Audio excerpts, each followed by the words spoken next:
So, anyways, I guess I'll start this. We obviously wanted to get together, talk about football a little bit. I know there's been a lot of discussion, meetings.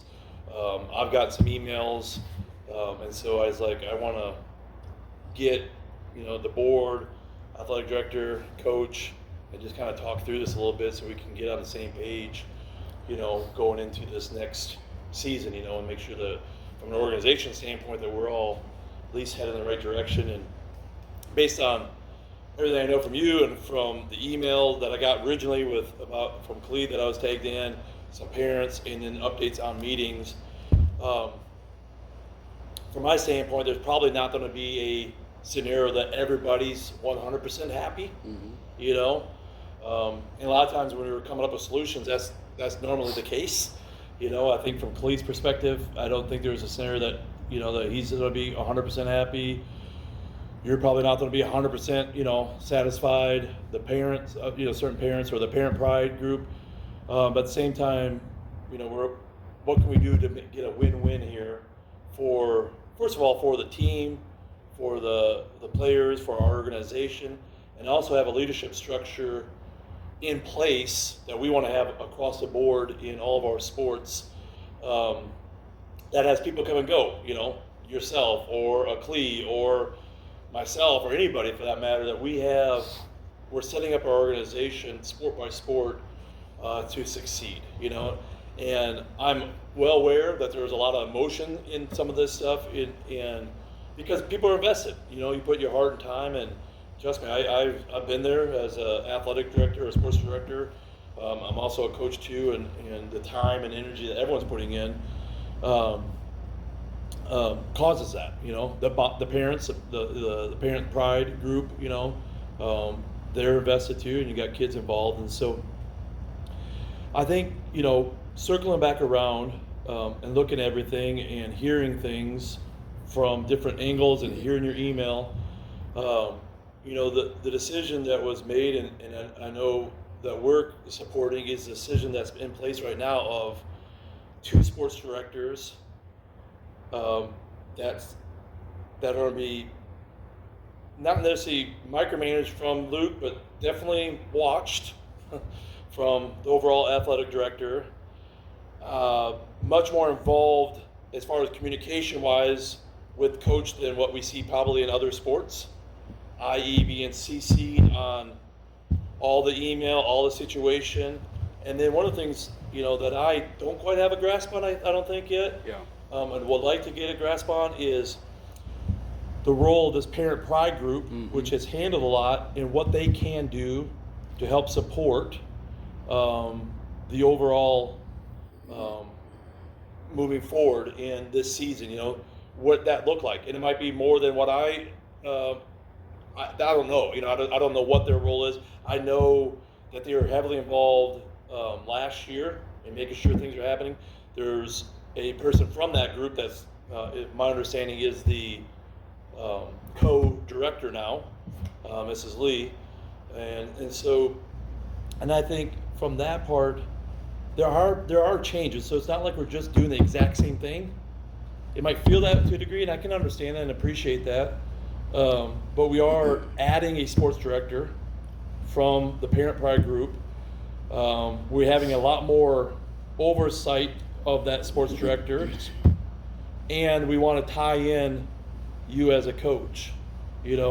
That's and I think for that to work is to try to let it work. And that's my thoughts. Any of you guys can chime in where I'm missing kind of where we're at currently.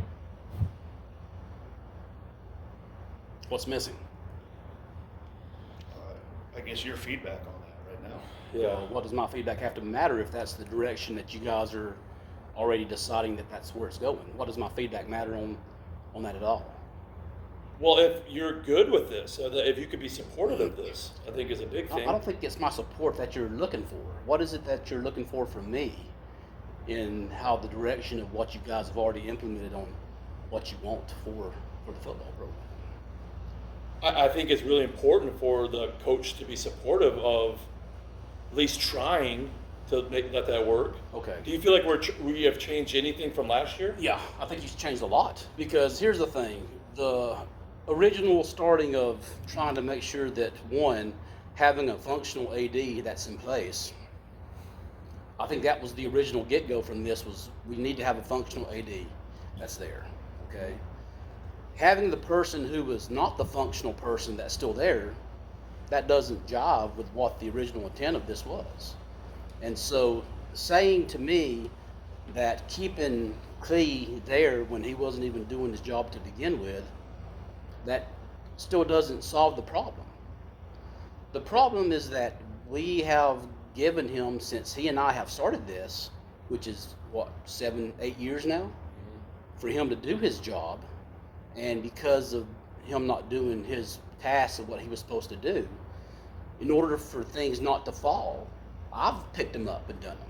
Right. Now, he has said plenty of times, well, I've stolen from him, and in some cases that's true, because in order to make sure that the program goes and doesn't fail, I've had to pick him up and steal them from him, in his words. Right. Now, Are these tasks like scheduling, or are these tasks like? these are athletic director tasks. These are anything that It is. It's scheduling. It's coordination. it's everything to do that are communication. athletic Get directors. the officials, Yeah, get yeah. whatever, right? Absolutely. Yeah. And it's not just me, but it's also Devon Lee, and it's also women who were involved with the Parent Prod thing. Yep. The Parent Prod was structured and started because once there was evidence that there was a lack of from his side, and I was having to pick up, there was only so much that I could be able to put on my plate to do. And there was a group of moms saw that, and they were like, we have to somehow help out Coach Tim because he can't do everything. Right. And they knew that. Yeah. So my wife, Devon Lee, Sarah Bailey, Christine Donacy, they got together and formed the original Parent Prod. And they were given a series of stuff that he was supposed to do and manage. Yep. And that gave me bandwidth now to still be able to coach, Right. still take on some of the things that he didn't do. Right. And he was still doing a few things here and there. I picked up the rest of it. Some of it was given to them to do. And that's what kind of created that in essence. But what happened was that as the Parent Prod grew, they in turn wound up being the liaisons for most of the parent issues. And they were given strictly all the concessions and the gate and all the event stuff. Anything home game related stuff, they were given that responsibility. Okay. Because as men, as Clee and I we're not Right. well versed in dealing with things that that's mom related. Right. Because we're guys. So concession stand, gate, Absolutely, all that stuff. yeah. They the were organization of like moms, field stuff too, or- Yeah, volunteering. all the volunteer stuff, volunteering yep. stuff. Yep. They were given that responsibility to take on. That Right. way, I could still be able to focus on doing my coaching stuff. Yep. Still do some of the AD stuff that he wasn't doing, and Yep. he was still handling, a good portion of his AD stuff that he had to do. Okay. Okay. Now, as the time went on, years and years, there were things that he still had duties that he was supposed to do, and then now Devon started taking stuff away from him also, because that's where the whole deals with the referees and Yep. doing stuff with getting home field stuff set up. Yep. She started taking those things away from him. Okay. And so it wasn't just me that was taking stuff away Yeah, from him. right. Other moms were doing the same thing in essence. Right. And you can back me up on that also from their testimony on I that. can, yeah. Okay. And Yeah. so that's where. Yeah, I don't think there. Just so you know, I think we're aware. Yeah. We're not arguing the fact that there hasn't been deficiencies, to say the least. Absolutely. And so because of those level of deficiencies, that's where, in turn, that's where I came to you guys Yep. and made y'all known of this a year before time, that because of these deficiencies, I'm going to have to make a change, because there's only so much I can do, Yep. and there's only so much the ladies can do. There has to be somebody that's in place there that can be able to do their job, and I can be able to push my stuff away so I can focus on being the head coach. Yep. And the ladies can still focus on doing and being the liaison to the parents. Yep. And doing those things that that moms are good at doing, Yeah, that right. guys are not good at Right. doing, and still leave it at that. Now, I don't mind what Devon was doing, and we let her do those things. Hello. You got Bible study tonight? We do not. Okay. Yep. I thought it was night. Yep. Thursday nights. Thursday night. Yep. Yeah. All right. Thank you. And so we let her do those things because that's the talents that she has, which is doing those home game events and stuff. So I had no problems with what she was doing. And what she took from Clee, I had no problems with that neither because she's good at those things. And so I had no issues with that whatsoever. And to groom her to be the next AD, I had no problems with that neither because she is good at what she does, period. Now, the issues that I have with her now is that she can't separate herself from what she used to do in Parent Prod to what she needs to do as to be the AD. And can you, let's Is stop she on the that. other one? Is she the? She's the Absolutely. co- she's the Yeah, co-director, yeah. she's Thank you. she's Okay. the other co-director. Devon. And so that's what we were Let trying me, to tell can we her. pause on that for a second? Because I want to ask Go you that, ahead. because Go ahead. I got an email concerning that particular thing from one of the other Parent Pride. And I'm not asking this in like a opposition per se, Yeah, I'm just yeah. out of understanding. What is the issue, and I'm not saying, like I said, I'm not doing this to be contrarian, it's just, what's the issue with her having some roles in the Parent Pride thing and also being sports director? What, Okay. help me Here's- see that. I yeah. don't see that, because I don't see Here's it. the thing. She can still have some of the functioning roles in the Parent Prod, but what she does is she doesn't want those functioning roles. She wants to do everything that she was still doing in the Parent Prod. In her mind, she can still do everything that she was doing there and still take on all these other additional responsibilities And that from it your takes to be there. perspective, it's too much. Oh, yeah, Yeah, I know okay. it's too much Okay, because yeah, that's the yeah. reason I had to have the Parent Prod to absorb those duties that I was doing. Okay. I know from That's personal fair. experience you can't do all that. That's I had fair, I yeah. had to have the Parent Prod created to Yeah. help absorb that kind of stuff. Yeah. And she doesn't understand that. Yeah. Now, what they're thinking is that they're thinking, okay, well, Clee's back to go ahead and taking everything that I was doing and giving it back to him. Okay, they're saying, okay, everything that I took away from him. And give me a list of that, what that is. Well, I'll get into that in a minute. Okay. Let's set the picture for you first. Yeah. All right. They're thinking everything that I was doing, we can give it back to Clee. Devon can still now absorb the things that she was doing, plus everything that she was doing on Parent Prod. And what happened was that whenever because I already had the exit plan in place, which I notified him that I didn't plan to be here no more than 2 to 3 years tops. That's the reason I was slowly starting to push stuff away. And so I was making Sarah Bailey the director of Parent Prod because I wouldn't want to run Parent Prod anymore. I just didn't want to be the one to manage that piece because I want her now to be the one who focuses on that, manage that. That's one thing that's out of my thing. And then all these other things that were AD stuff, I was going to start giving those to Devon through attrition once Clee was no longer going to be the AD and she's going to be the AD. Now I'm going to work with her and she can start having all these other AD things that's supposed to belong to her. Her areas of Parent Prod stuff was going to start diminishing. Yep. Her stuff in AD was going to start increasing because I was going to start giving those things to her. But that's just it. That she's not willing to give up the Parent Prod stuff, but she still wants all the additional AD stuff. Okay. And we're trying to get her to understand, even at that night when we all met at the Parent Prod meeting, we were trying to get her to understand there's no way in the world you're going to have time to absorb everything. Right. And Has she ever, I mean, will there ever be a spot where an AD would have to oppose the Parent Pride? Like, I'm thinking if there's ever a conflict of interest for Devon. I don't know. I mean, So that may be a justification. well, right? I would say yes and no because the thing is that the way in my mind that I wanted it to be structured was to where everybody was autonomous, but they still have say in how things are done so far as with planning and setting things up. The coach, the AD, and the Parent Pride director, all three work together. They set up a home game and all the events for what takes place there, and they plan the season. They all plan the season, and everything goes up and is coordinated through the AD. AD has full responsibility for everything for the program. They're the one who is the buy-in and the liaison to Vermeer, to you guys as the yeah. board. And you, as you're it's on the supposed board, to yeah, be. right, yeah, right. And so that's just how it's supposed to be structured in that sense.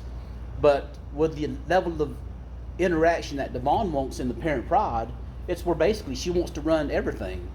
And it's like, you can't run everything because now that's a conflict of interest for you to do that. Because now, how do you expect for the Parent Pride to be autonomous enough to where they can be able to say, no, we don't want to do what you want to do because now you're so heavily involved in it? How are they supposed to oppose you as, not Yeah. necessarily oppose you, but give their right opposition as the AD Right. and not just shut up and color because you said, Yeah. this and that. So there's a lot of there's a lot of conflict of interest in that Okay. because there's not enough autonomy Yeah. to where everything can work and everybody can be able to say what they want to say without there being a fear of reprisal. So, is it fair to say that the parent pride? Because I'm not familiar with the parent Yeah. pride's function, obviously. Yeah. Well, Is it safe to Go ahead. say that they're an extension of the coach to help the coach do what the coach No. needs to be done? Okay. they're no. an extension of the AD Okay. to make sure that the AD responsibilities are still done in the manner, not the coach though. Yeah. So, They're- so is there a boss? Like, do they The AD. recognize a boss? The AD is the boss. So to be fair, that's been you. Yeah, well, yeah, because again, the AD that we had, Right. because they're, and in a sense, yes, I have been the boss in a sense because Okay. when things were delinquent, Yep. all those were You being just made it pushed, happen. and Yeah. I know that I'm wanting to try to get out because I'm trying to pass everything along to who it needs to be for real, and that's the reason I'm saying that we need to have a functioning real AD to take their responsibilities. And once this whole co-AD thing was suggested and started, and still leaving the original person who created the mess to begin with, I'm not into that, and so that's the reason I'm not in support of what you guys think are going to work. Would you be supportive just Donna? Yeah, that's what I'm saying. If That's who you wanted to be the overall AD. I would love for her to be the overall AD with the caveat that she She's has not to. the parent She pride. cannot be the one to oversee the parent pride. But then you just told me that that's what that role is. no, she Then the parent pride has way too much power than the no, the way no, you're she does saying not. it. Everybody has the power to run the season, but what happens is that everybody is autonomous in having direction and the vision to oversee the season. So And you don't see an issue with that. no, because everybody has a vote on how the season goes. Not that everybody has a vote on saying who gets to do what and how it's ran. that parent pride never answers to the board. That sports director does. So the way our organization is set up, Yeah. Tim, and you know this because you're on the board, is we're never going to a parent pride to say, hey, why is this financial thing in a wreck? No, you go we're to the- closing down football because it's out of money or whatever might be the case. Yeah. We're going to that sports director or AD, our old term, right? Yeah. And so if that sports director doesn't have authority over this parent pride, and this parent pride just gets to be autonomous, and then the coach gets to do whatever he wants to do, that if we did that in every sports, we would have a bad organization Okay. eventually. Now, it works if everyone's great, like if you have great actors and all those. Mm-hmm.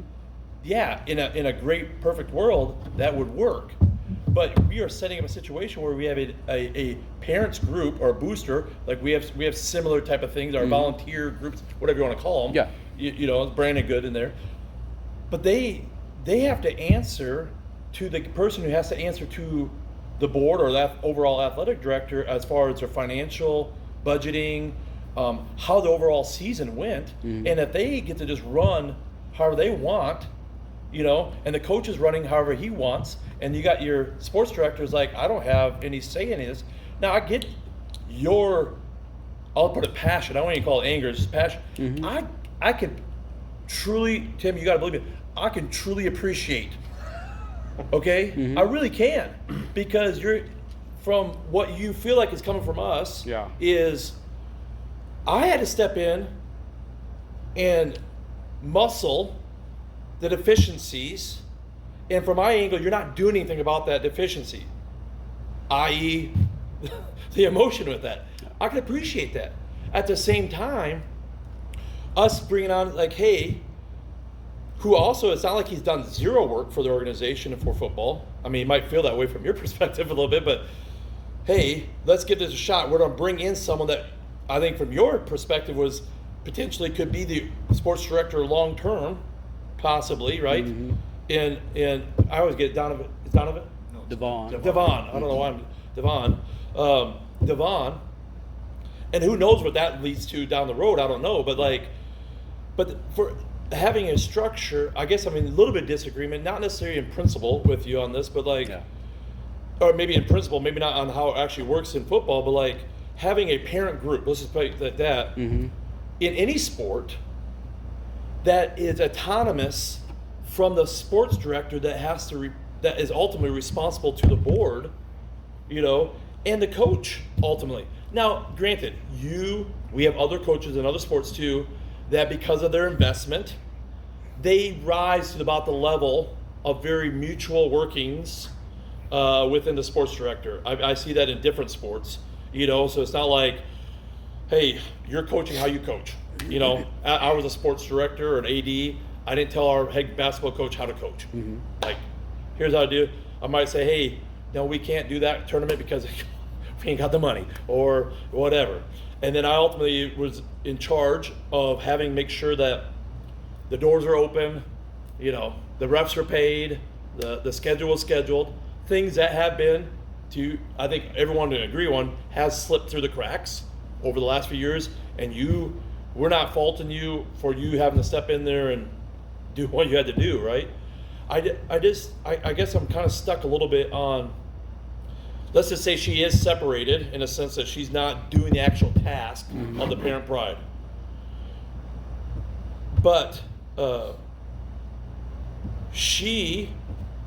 just say take Clee out of the thing. If he's a co over here, say she's the one directly communicating with, the parent pride. Maybe he doesn't at all. We get a list of tasks that he's going to do, and we can measure if he's doing or not, right? Yeah. She's still got to be able to have say, don't you think, on, I don't know, let's just try to think through. Concession stand. Okay, I'm trying to get real world example. They want to do, and I actually know this because we actually ran a situation like this in the basketball program. We feel like we can sell $5,000 worth of products. We're going to go out and buy $5,000 worth of stuff. What do you think, sports director that's in charge of the budget? I think that's good. I think we can do that. I think that we can handle that based on previous years. I think that'd be fine. Or no, that's double amount what we spent last year. That would blow our budget to water. They have to be able to answer to somebody.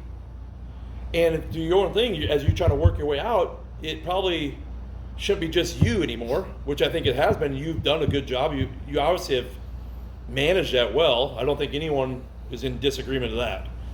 That you managed that well, the sports program. And I think that's a little bit where even the emails, I got a couple of emails from parents, nothing but good to say about you, and a little bit like, hey, what's going on? But no one has actually told me, hey, I really feel like this person's supposed to be sports director. It's just, what are we doing?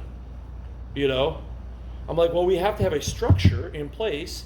Granted, I think some people would want to have Clee out, and maybe that is a bigger group, that where we all have to talk through that, and down the road, I don't know. I mean, and I feel like you've, maybe rightfully so, I don't know, but like, hey, he's already had his grace or his mercy on this, and in your opinion, it's been used up. In ours, I don't know if we're quite there. That's where maybe a little bit disconnect. Don't make you necessarily wrong, but doesn't make us wrong either in it. No. It's just we maybe disagree in that, And I think us saying, hey, Clee, you're no longer the overall sports director by yourself. Yeah. That's a step, something that he probably didn't want to hear, I'm guessing. You're going to have someone that's in this. You guys are going to do this together, come side by side. I did a with him in basketball, so particularly if you're talking about succession, that's a good way to do it because there's things you learn or whatever.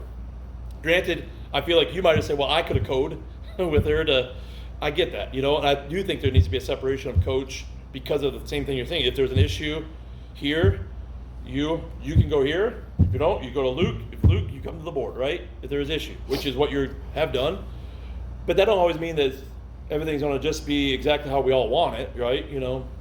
But so I guess coming back to this parent pride, I feel like they still have to answer to that sports director. And they do. So Okay. I think what you're not understanding is they still do answer to the sports director, and the sports director still does have the final say in agreement with all three of the director, the sports director, the AD, Yep. which is now apparently the co-AD, Yep. or however you guys have that structured up, Yep.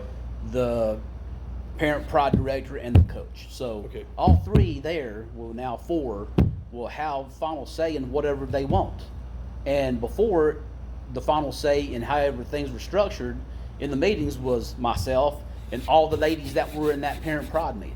When we sat and discussed everything, that's what that round table discussion was us Yep. discussing what you're talking about. Hey, we want to bring something up for how something may work. Yep. That's what that discussion was, and we sit and discuss it, and we And discuss still maintain a brain trust, so to speak, absolutely. yeah. So that's what those sessions of meeting and those things were, and it's still that. It's still discussing those things. Do you feel like but- with these changes, the change we made by basically not removing Clee and just adding her, does that threaten that process? Well, no, I don't think it necessarily threatens the process. I think what threatens the process is that the way the ladies have felt because of the overall control that Devon wants in the deal is, here's the thing. That they're not to be heard in it. Yeah, Okay. because the only way that they were able to have a voice in the process was because I was the one who was running the meetings. And because now I have passed it on to Sarah, and now Devon has now overall has been in charge of this because of this co-AD thing. Now the protection of Coach Tim's voice is no longer in that mix anymore. Yeah.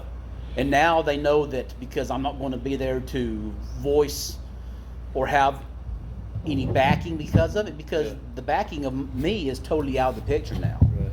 And they know that. And now they know that Devon can get whatever in the world she wants to have Yeah. because Can now, I push pause right there on yeah, that? go ahead.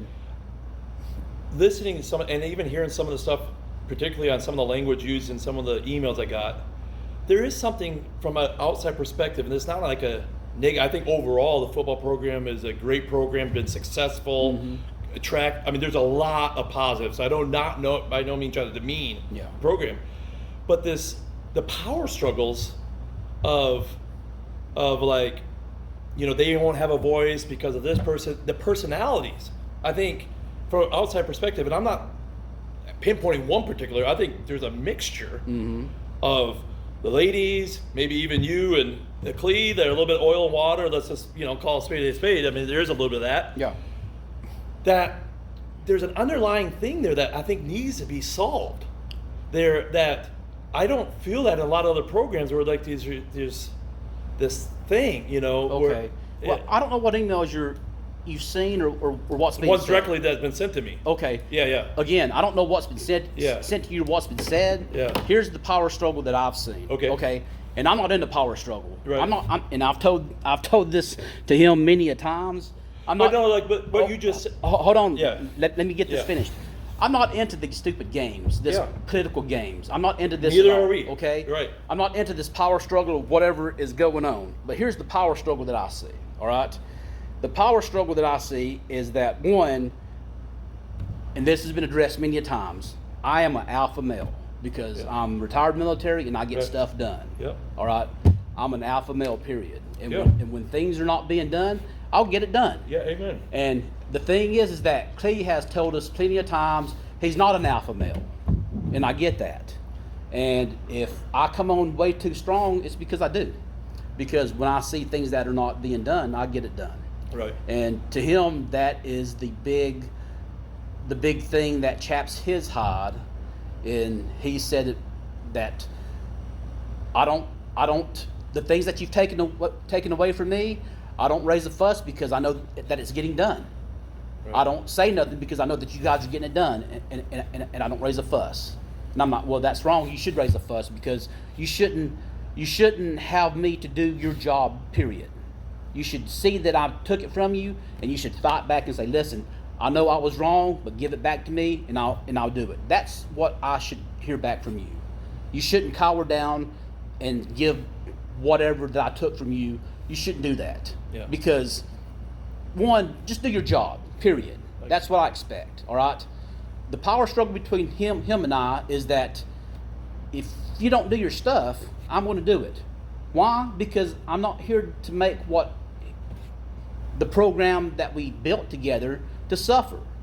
Now, the parents don't get to see the behind the works of the Oompa Loompas working. Yeah, right. They don't see the Oompa Loompas working the backstage. All they see is they come, that their kids practice, that their kids play games, they get to go home in the evenings. That's all the Yeah. parents get to see, Yep. all right? They don't get to see all the behind the scenes stuff. Right. Now, when the behind the scenes stuff fail and they have the potential to fail, that's where I don't like it. Yeah, And I will take it over in order to make sure that they don't fail. you're right. That's the power struggle that he and I have. Yep. Here's the power struggle behind the ladies. Okay. All right. Yeah. The power struggle behind the ladies is that Devon is very alpha woman, Okay. very alpha woman, and she is very passive aggressive alpha woman. In other words, she will smile to you, but she will stab you in the back, and she's done it several times. And the way she operates and the way she works against the other ladies, and they know it too because they're very tiptoeish around her, is that the struggle between them is that she is very, how should I say this very carefully? She plays nice to get what she wants, but then once she gets what she wants, she doesn't play nice anymore. In other words, she doesn't share information. She's just like Cleta, where she shares just enough information, but yet that's all she does, is she doesn't reciprocate. And she does the same thing with me. And I've told her plenty of times that you're just like him. You don't share information with me, and that's the problem that I have with you as some of the AD stuff that you do, is that you don't CC me in none of the stuff that you do, and neither does he. And that's the issues that I have with both of you. And they know that. I've told them that plenty of times. Right. And I've emailed them and messaged them plenty of times on that. And that doesn't bother them. It doesn't bother them whatsoever. And if it did, we wouldn't be in the situation that we're in now. And so that's just it, is that. So there's that power. So that helps me a little bit with how Yeah. you feel with her, even though you would still would. You still support her. I still support her, I do. Because But there needs to be a little bit of like. Yeah, because the thing is, I know that she gets the job done. And that's all I care about, really, in essence. Yeah. I want somebody who can be able to get the job done, Yeah, and I don't have understand to that. worry about it. Yeah, I now, understand I that. don't care so much about if she, if she's a tool or not. I don't care about that. That doesn't really bother me or concern me. Right. What I care about is, can you get the job done? Yes. Can you do it in an effective manner? Yes. Are you a tool and maybe kind of and a pain in the butt sometimes? Yeah. But I can deal with that. Yeah. That doesn't really bother me. I've dealt with a bunch of pain in the butts in my life. Right. And I can deal with that. But she gets the job done. And that to me is what the organization needs. Mm-hmm. Now, the issues that the ladies have with her is that she controls everything. And that's the issue that my wife even has, because my wife, the only thing that she's involved with is just the banquet. My wife does the banquet. Mm-hmm. Now, here's the thing. My wife does not involve herself in nothing else because she feels that they own their portion of what they're involved in, and if they want her advice or if they want her help, they'll come and ask her for it. And most of the ladies do. Yeah. Devon, she doesn't. She doesn't ask us for nothing. She doesn't ask us for our opinion. She has vision for what she wants to do, and she does it.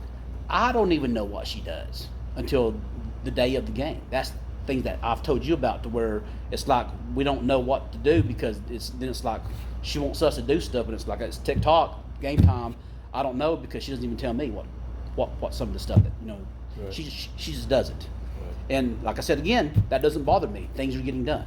Yep. Okay, so I don't care to get too much into it to where it causes conflict with her, Right. because I just know and trust that come game time, things are done in a manner to where it's You done. don't want to show up to a field and there's nothing crap's there. Right? Absolutely. Yeah. And Right. And I get that. And I know with her that won't happen. Yeah. Because I trust her enough to where she's very meticulous and she's a perfectionist, to where I know that she's very type A, Yeah. to where she will never let nothing falter to that point. Yep. And so I trust her in that, and she has never failed me in none of that. Yeah. But again, I don't even know what's happening. None of us do. We just show up, and it's there, and we just go with it. Because, again, I'm not going to sit there and waste time to say, cause more. I'm kind of like Clea in that, in that essence. Right. I'm not going to cause conflict. I'm not Yeah, going right. to worry about it, Yeah. because it just gets done. And if it's not whatever. really affecting you as a coach, and like when I coach now, I gave up the sports director to Ryan, and I show up, and I don't know how those volunteers got there, but they got there. Yeah. They're it's working, right? Yeah. And that's all that matters at the end of the day. And so I don't need to necessarily know all that stuff. So I'm just cutting to the chase. Go ahead. Everybody in the football program is looking to you for approval. And nobody's going to buy into this until you approve. Okay. And that's where I'm telling you now that there's only one sore spot that I have, and that's Clee. That's the only sore spot that I have, because I've spent years to go in toe-to-toe with everything. And just like you said, you guys have not had your fill with it, but I've had my fill with it. I don't need to get a fill. As soon as he falls and fails, I'll get rid of Clee. That's fine. But I need your You buy-in. do that, and you're not going to get it. You are not football- going to then get my football- buy-in with football's Cleve not gonna Nelson. work. Then football might shut down. Yeah. Fine. And you're the one making that decision. Okay. You're making that decision, not us. Okay. That's fine. But I'm not going to. And see, that tells me right there where you're at. If you're No. willing the whole organization, the football, to No, fail. no, sir. I am not going to. Here's the thing. It's not me that's making the decision for it to fail. It's your guys, because y'all are the ones who are keeping them around. I've told you, I've brought you witnesses from the moms and the parent pride. You failed to listen to them. I listen to everybody, You, Tim. okay. You failed to listen to the moms who I brought to you.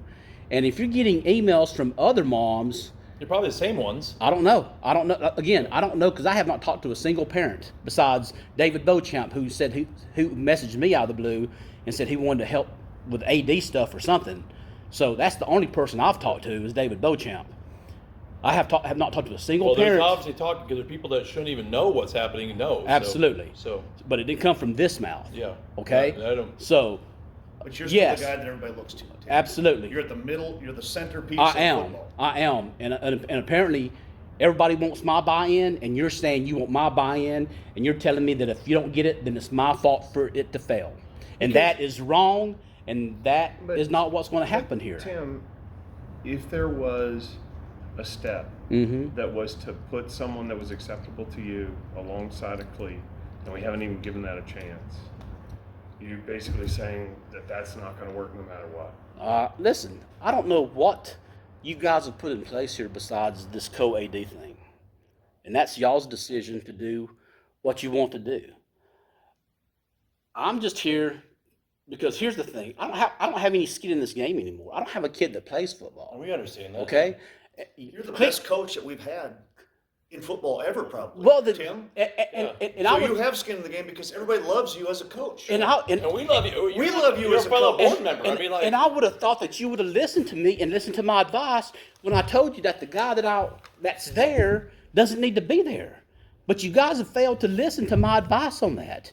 I If don't you're think that- telling I don't me think and that's praising me for that, you have failed to listen to my advice. I listened. I don't know why you say I haven't listened. You have failed to listen to tell me that. I failed to do what you wanted done. That's kind of really, if we're cutting to the chase. Well, here's the thing, and I'll right? tell you this. That's probably more accurate, right? Here's cutting to the mustard here. Yeah. Here's cutting to the mustard. I am not on board with the co-AD thing, period. I am not on board with you keeping Clee Nelson that's there after I've already had my fill of 8 years of trying to work with him, sending him constant emails and messages of, hey, here's what needs to change. Will you change? Yes, I will. But he hasn't. And not just from me, but from other people involved with Parent Pride, from Devon Lee to whatever, and years and years and years and years. And I'm not going to do this for another season. I'm not. So It's not the same. well, and you say this, to you, it's not the same. To me, it still is. And what I'm Can you going to explain do, that a little bit? How is it the same? to and you? what I'm going to do is I'm going to let you play this co-AD thing, let you manage that, and let you manage it on his time, not on my time, because here's the thing.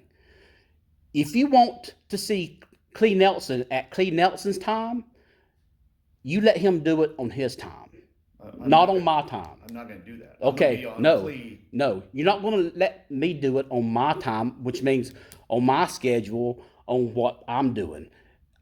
Because again, as from Clee's mouth, I'm the first and second hour kind of guy. He's the seventh and eighth hour kind of guy. Okay? There's a lot of things that should have been done up to this point in April that has not been done yet, that I would have done. Now, the 7th and 8th hour kind of guy, we'll see what he does when he does it. All right?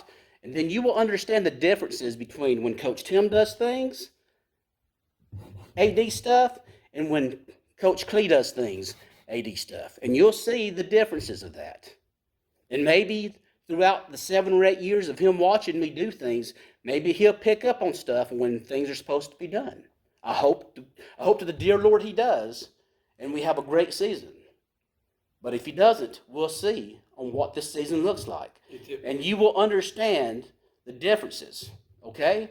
I want you to fully see the differences between the many years that I've done things and the one season of when the man you want to put in charge there of when he does things. And I want you to see the day and night difference of that, because that's the only way you're going to see of what your choices that you've made is going to be enlightened to you, okay?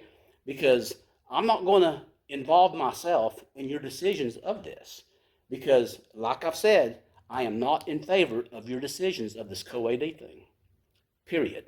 I'm not in favor of it. And if I'm the best football coach that this program has ever had, you would listen to my advice and you would listen to every single word that I have told you. That's so off right there, Tim. No, it's not. How's that not? So That's you're not saying, hey, organization, because I'm a good coach, you're going to do exactly what I want with this program. No. How is that not off? No, it's not off.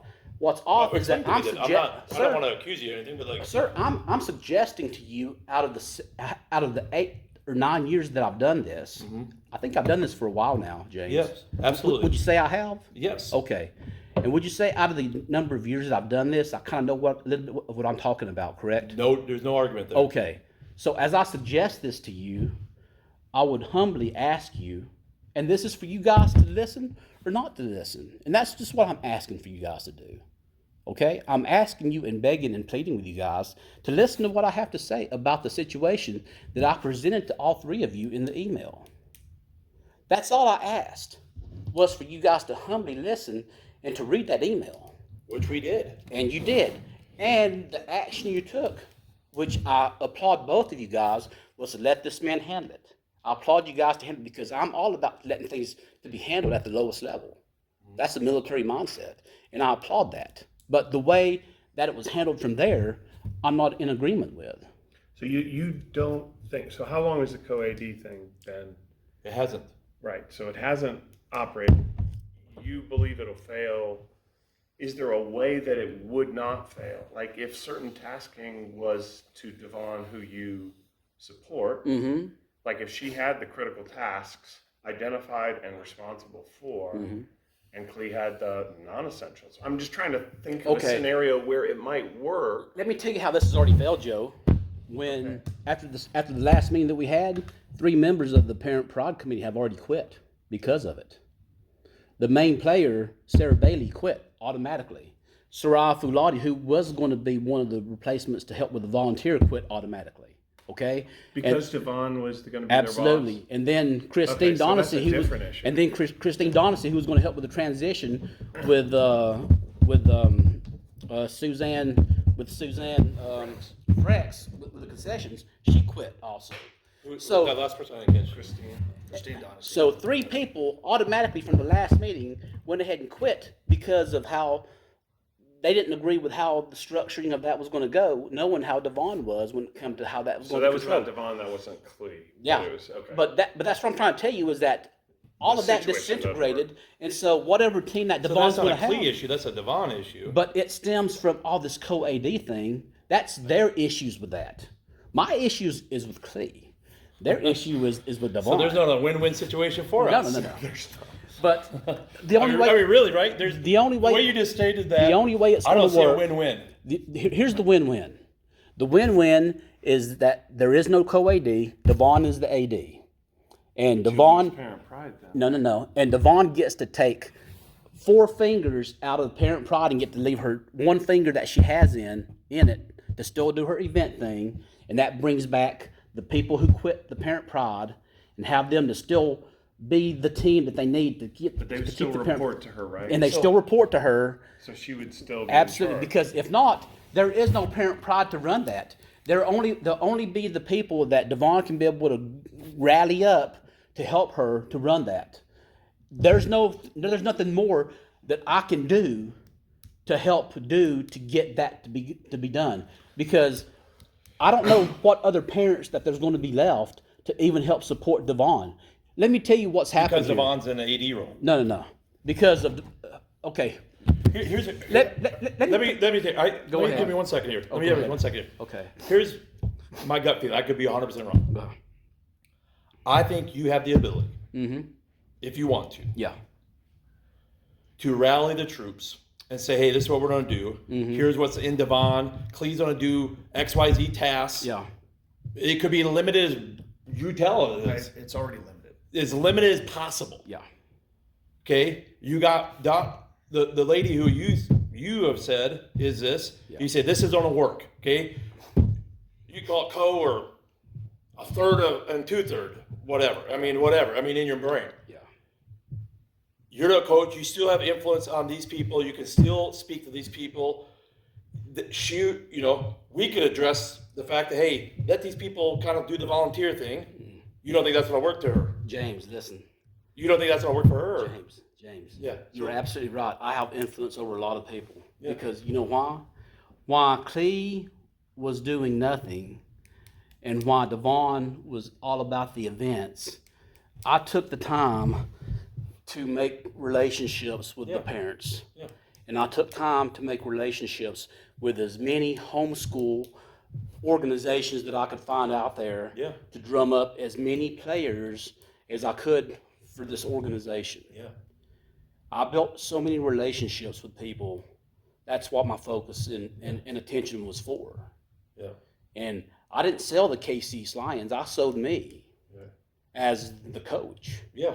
I know exactly what you're talking about. And so you're absolutely right. I can be the one to turn this around if I was in favor of it, but I'm not in favor of it. And you're absolutely right. Am I being a jerk? Probably, yeah. But I'm being a jerk because I'm really not in support of how this was all done behind my back. I'm really not. What has been done behind your back? Oh, okay. Explain, Luke, how it was done behind my back, since you may know more of how it was done behind my back in the situation. Because maybe we're getting to more of the Or root. would you like me explanation for to anything done to behind your explain how it was done behind my back, and how everything was done behind my back, and how this was all created? I mean, from my perspective, everything was done behind everyone's back because it was landed in one person's lap. Okay. The board, which we passed, and you're on that board, is put the overall athletic director in charge of dealing with obtaining sports directors from every sport. Yeah. We put that in. That was back in Larry. Okay. And we've had to do it in several sports already. Yeah. And so when the situation comes, we get a heated email, which I don't have a problem with, that email that you first sent. I mean, like, I get it. I'm a very passionate person myself, and I get it. The frustration built up. We get another one from Clee, right? And with that information, he's got to sit there back and say, okay, what is the best approach to this? And so there's discussions. You think Clee wants to be a co-director with? I haven't talked to Clee, but I'm guessing he probably does. I don't really know.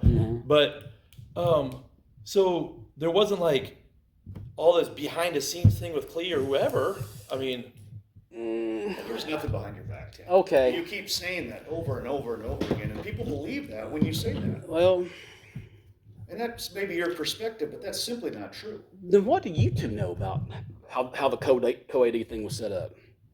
What do I you learned guys know? about it a few days ago. Okay. I didn't know. How do it you- was truly him. Okay. How do you guys know how it was set up then? I was trying to understand what the issue was leading to this meeting. Okay. And I asked the question. I said, okay, co-AD was what was put in place. Here's what I know of how it was set up and how it was presented to me. Okay. Now this is what was presented to me. After the email was sent to you guys, and after Clee sent his rebuttal, and then after we had our board meeting, and you assigned him to go ahead and meet with us, and then I invited him to our January Parent Pride meeting to go ahead and say, hey, just so you know that I'm not a quack, and it's not coming from me. I want you to come meet with the parent pride. And I was expecting Clee to be there and everybody else to be there. So therefore we all sit together and hash this thing out. Well, that was when we had those goofy winter storms there. So the only people who were able to attend was Angie Locke, my wife was there, Christine Donacy was there, Devon Lee was there, and Sarah Bailey. There were 4, which was fine because those really were the original parents Pride, yeah. of the parent pride that was there. So they had the history of everything that was there, all right? So Luke and his wife attended there. And here's the thing. Here's the thing that puzzles me. Whenever we have meetings and stuff, you guys really highly favor the football and say some really nice things about football during these meetings. When we have board meetings, y'all talk about how the football is a pretty good program, correct? Okay? And so did Luke. Luke said some pretty highly favorable things about football that night. All right? Now, we discussed football, and the ladies had their concerns, and they had some pretty choice words about Clee that night. Mm-hmm. And he heard and digested everything that was said that night, and Devon volunteered herself that she could possibly step up and be the AD, and we sat there with her after they left and was talking about it and discussing it about how she would have to maybe give up some of the things that she does for parent pride because it's a lot of things to take on. And I'm telling her it's a lot of things you won't have to do because you have to have all these things to do AD. We're giving her all the choices and stuff. And she's like, she's going to have to think about it. 2, maybe 3 weeks go by, I get a phone call from him. All right? He wants to meet on a Sunday. He and I meet on a Sunday. We go meet up up there at Liberty at Panera Bread. And we sit up there and we meet for about a good 3.5 hours probably discussing things. He's asking me questions about a lot of things. The questions that he's asking me, I know that he's talked to somebody because you don't just get questions like this out of the blue. So I know that he's already talked to somebody, all right? Out of those 2 to 3 weeks, I don't know who he's talked to, all right? I don't know. But I know he's talked to somebody. Now, after that Sunday, that following Monday, I get a text from Sarah Bailey. And in our conversation, he goes ahead and throws this co-AD thing at me. I'm like, well, that doesn't solve the original issue of getting rid of Clee, first of all. And he's asking me about Devon Lee, and I'm like, well, same thing I've told you. I think she'd make a fine AD, but she has a control issue. She likes to control everything. If she cannot control the whole parent pride thing and get her fingers out of that, she'll be okay. I have no problems with her whatsoever. But the whole co-AD thing, I don't know. We're still talking about it, all right? So I'm thinking we're in the pre-planning stages of things. That's what's in my mind. I get a text from Sarah Bailey Monday evening. And she's like, hey, I got a text from Devon. And Devon's telling me that she's the co-AD of football and how she's going to be in charge of parent pride. I'm like, that's kind of funny. Because when I had my conversation with Luke just yesterday, I know we were talking about co-AD and nothing was really final about Devon and Clee. And so I called Luke up and I'm like, what's this thing about Devon being in charge of football and being a co-AD now? And he's kind of like, well, nothing's final. And I'm like, well, I thought nothing was final neither, but why is Devon thinking that she's the co-AD for? And I asked him, I'm like, I kind of feel like I'm being bamboozled somehow. I feel like I'm being told one thing and not being told something else. I'm like, maybe I need to try to reach out to Devon and try to figure something out and find out what's going on. And I text Devon, and Devon says, I can't talk to you. I'm like, well, that's kind of funny. Why not? Why can't you not talk to me for? And she says, Luke's told me that I can't talk to you until we have a meeting. I'm like, why would Luke tell me you can't talk to me for? That's just kind of weird to me. I text Clee, and I ask Clee, what's going on? Can you talk to me, or are you not allowed to talk to me neither? And Clee spills the beans and says, hey, Luke's come up with this co-AD thing, and I think it's going to be a good thing, and blah, blah, blah, blah, blah, blah, blah, blah, blah, about the co-AD thing. I'm like, okay, well, I'm just going to sit here patiently and wait for this meeting. And so about an hour and a half later, after he and I talk, he sends out a meeting maker for us to get together and set up a meeting for this first meeting that we have. So we have this first meeting, and we sit and talk, and yeah, sure enough, I think the way the first meeting discussion goes was that his wife reaches out to Devon sometime in that course of 2 to 3 weeks before he even talks to me. And what happened was that at this meeting, they already had this list of roles and responsibilities of what everybody's supposed to do. And I'm thinking, that's nice to see that. But we're supposed to have this meeting to go over this roles and responsibilities and to see what stuff that I have that's supposed to go to the AD. And I'm like, well, you guys already made this up. Who made it up? And they're like, well, Clay and Devon did. I'm like, well, that's kind of funny because maybe it would be nice to, for me to be included in that mix to make this roles and responsibilities up. So why was it fair for you guys to get together and make this up and not include Coach Tim in it for? And, there was kind of shuffling around there, trying to make excuses of not including me for some reason. And I feel like I kind of got left out and kind of got stabbed in the back somehow of how this was made up. Mm-hmm. And that was a fruitless conversation in a mix. Kind of got discussed about how, and from that, again, all the parent pride stuff was totally left out, was under Devon Lee's list of responsibilities. I'm like, I guess you guys disbanded parent pride too, because I don't even see them to be there, and now Devon Lee's automatically in charge of that. So now I understand why Sarah got the text that she did, saying that Devon Lee was in charge of that. So then we planned a second meeting. And the second meeting, I invited the parent pride ladies to come to that meeting. Because since they were in the mix of the discussion for the first one, they should badly attend this one since they were in the mix of conversation. And they came and they voiced their concerns, and that was fruitless also because he pretty much said that this is the plan that they want with the co-AD thing. I'm like, go right ahead, do it, because that's what you want. Go ahead and do it, because there's nothing that we can say that's going to change your mind. There's nothing that the other moms are going to say that's going to change their minds. And they were very vocal about Clay and how they didn't really want him to be in the position that he was in. They were vocal about Devon and everything else. And so that's why I said that if he's not going to listen to me and not listen to the ladies, there's nothing more that I can say or discuss because of that. And that's why I say that I was kind of stabbed in the back, because I was not involved in that first discussion of the roles and responsibilities. Right. And I was not included in none of that initial planning of nothing. Okay. I'll let him speak to that for a second. No, he doesn't have to. We already had those meetings to discuss that. Yeah. He doesn't have to. He doesn't owe me an explanation of none of that. Okay. Because we already had that discussion. Well, that's your perception of how it went down. Well, that first meeting. Well, let me just say this real quick. There was an outline, and that was the meeting to discuss the roles and responsibilities. Yeah. And we wanted Tim's input. Tim, I don't know if you knew him prior to this football situation, on being on the board and stuff like that. Yeah.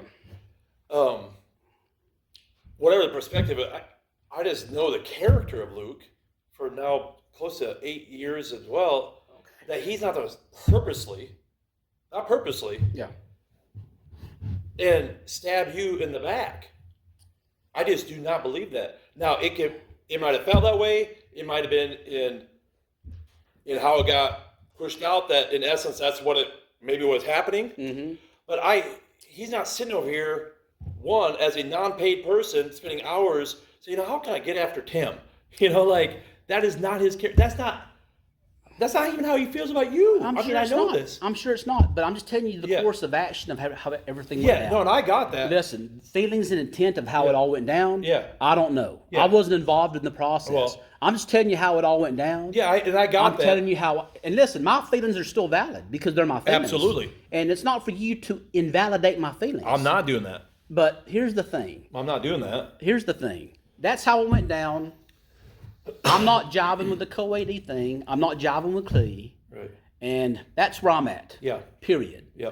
There's nothing you can say to try to get me to change that. Right. We're just here wasting time doing that right now. And again, I'm not trying to stick a gun in nobody's head telling you this is not ultimatum. It's not. You do what you feel is good for the organization.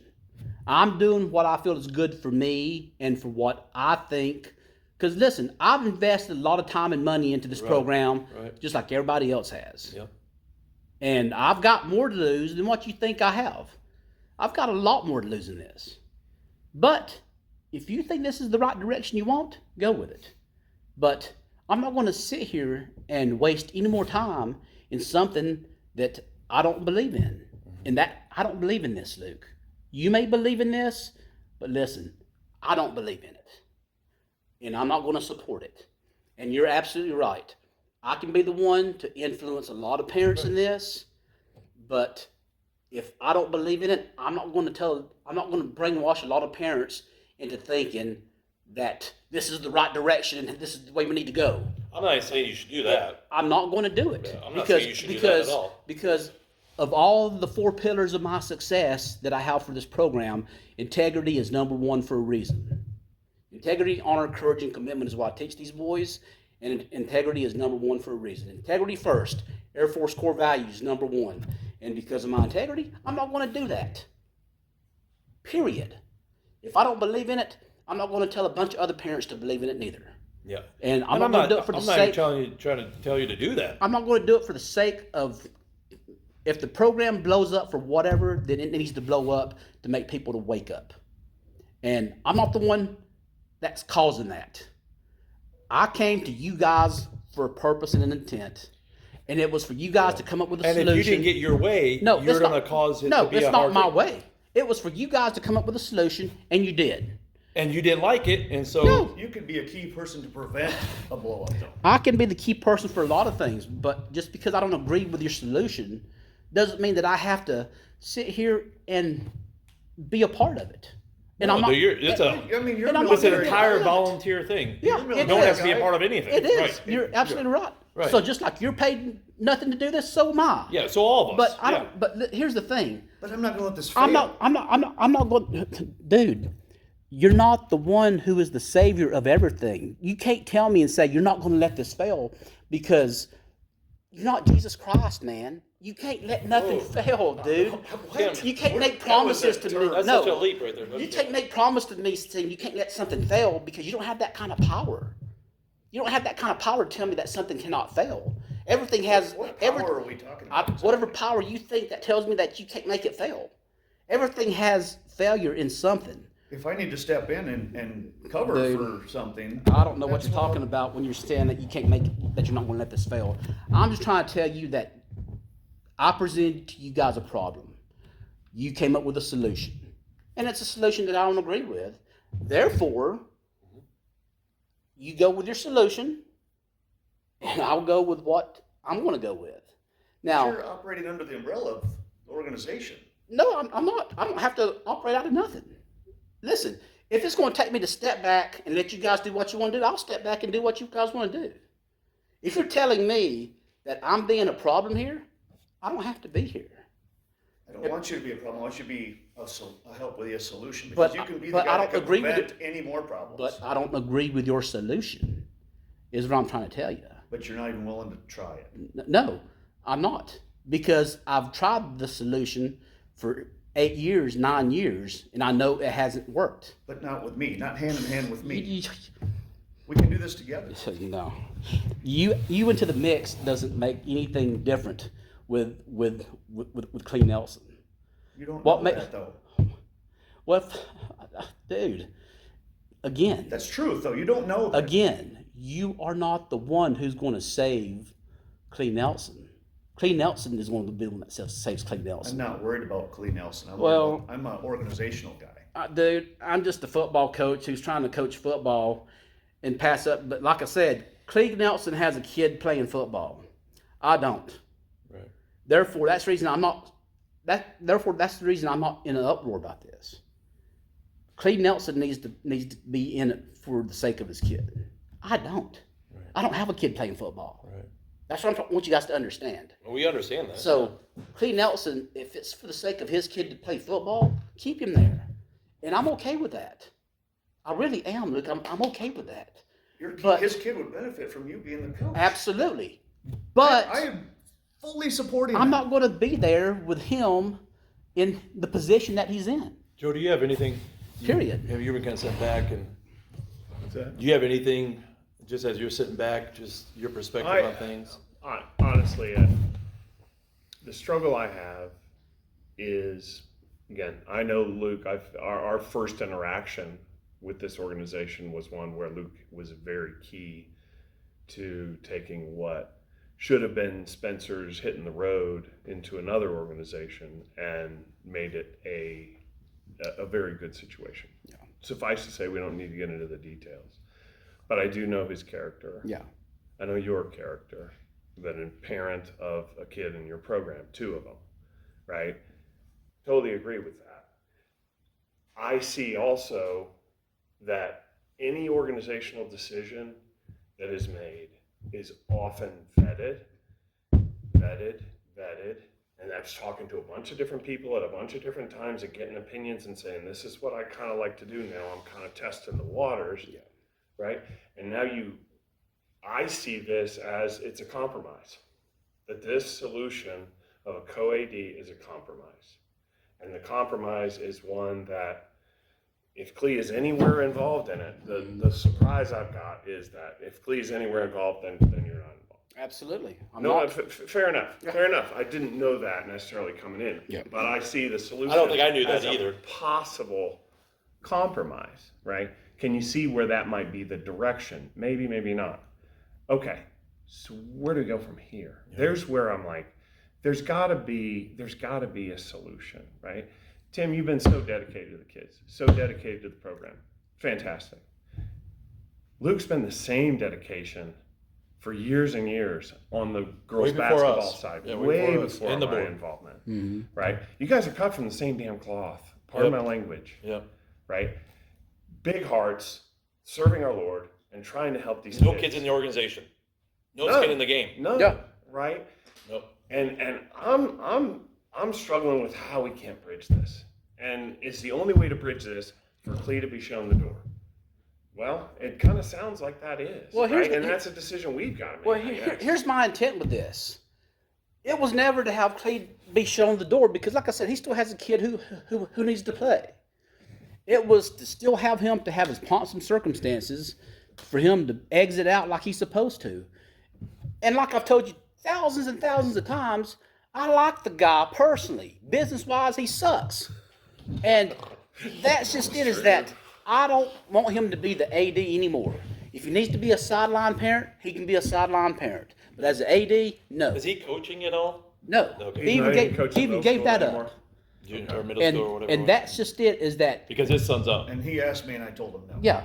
And because I'm firm on that split. And that was it, was the big thing was that the only reason that I stuck around as long as I have to coach when my son was done was, and I don't know, again, what the parents have emailed you or what they have said, but there has been this big stickler that the junior high parents have kept telling themselves, wait until your son goes to varsity and then things would be. That's been the big thing with everybody. Wait until they get to Coach Tim. And who's been the junior high? Has it been Clee? It's been Clee. And so, is it? I don't know. Is it Ryan down there as well? Frex is helping out too, I think. well, a yeah, little bit. Yeah, we're talking about for years and years and years. Okay. That's just the big stigmata. Yeah. Wait until they're past Clee and they That's get to what Coach George had. Tim, Yep. and that's the reason I've stuck around, because I've committed myself to these parents that I'll Yep. be there to graduate their kids out, Yep. and that's the reason I had my 2 to 3 year plan to do this. Okay, tell me that. Can you push pause? It just helps me back up just a little bit. Yeah. Because obviously there's going to be more discussion after this meeting, and we don't want to drag this out. But like, what do you first? Give me your vision for this. Year 3, you're out. What does it look like? Dude, I'm gonna be out right now because apparently We're sitting here still. Let's talking. here's the thing. Here's the thing where I'm at right now. All right. What? Okay. I'll tell you You where don't I'm want at to right share now. that, I guess. Yeah, I'll share it with you right now. Yeah, okay. I'll be out right now because I'm done with this whole. Again, I'm not in agreement with none of this, Okay. and I'm not in agreement with none of this because I told you I hate the politics and all this backdoor whatever and the crap this is. I hate all of this. You talking about this? Yeah, We're just trying to have a conversation, Tim. I mean, how else are we supposed to do this? Not discussion. Just all this all this backdoor yay and whatever the garbage that happens between everything.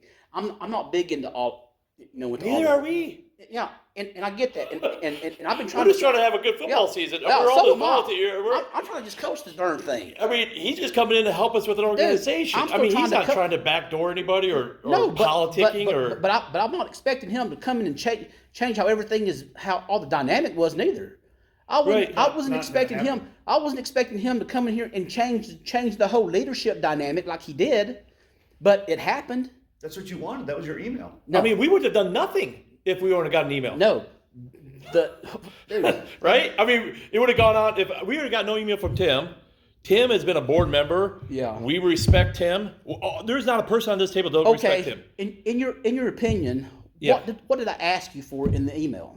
You want to Clee To out. fire Clay. Yeah. Okay, And and fire to, do, Clee. and to do what once he was fired? I don't know. I'd have to look back at the Well, email. I but- mean, Put in a new AD. yeah, hello? put in a new age. Okay. Yeah. I mean, that's all given with the fire. That's all I asked for, correct? It's a pretty big ask. Okay. But yeah. Yeah, I mean, that's That all I is asked what I for was, asked. Yeah. was to find a new AD, correct? Yeah. Okay. But did I ask to find and do a co-AD and then to have my parent pride ladies to just self-disintegrate themselves? Sure not, And yeah. did I ask for any of that? And maybe I absolutely did not. and maybe Luke could have I stepped asked- some different things I and did some asked different things. for It's hard you to, guys to listen to me on the issues with Clee, to canvass our parents to try to find a new AD, and that was it. Not to say, hey, let's give Clee another chance and create a co-AD, and then to have whatever happened with that to make the parent prod ladies to get all pissy with each other and for them to disintegrate and then create all this unnecessary drama that's happening. I didn't ask for none of that. I just asked to listen to myself, listen to the parent pride about Clee, get him out, let us give him a plaque for his years of service and say thank you, get a new person in there, let us get him or her spun up in their duties and continue on with the season. That's all I asked for.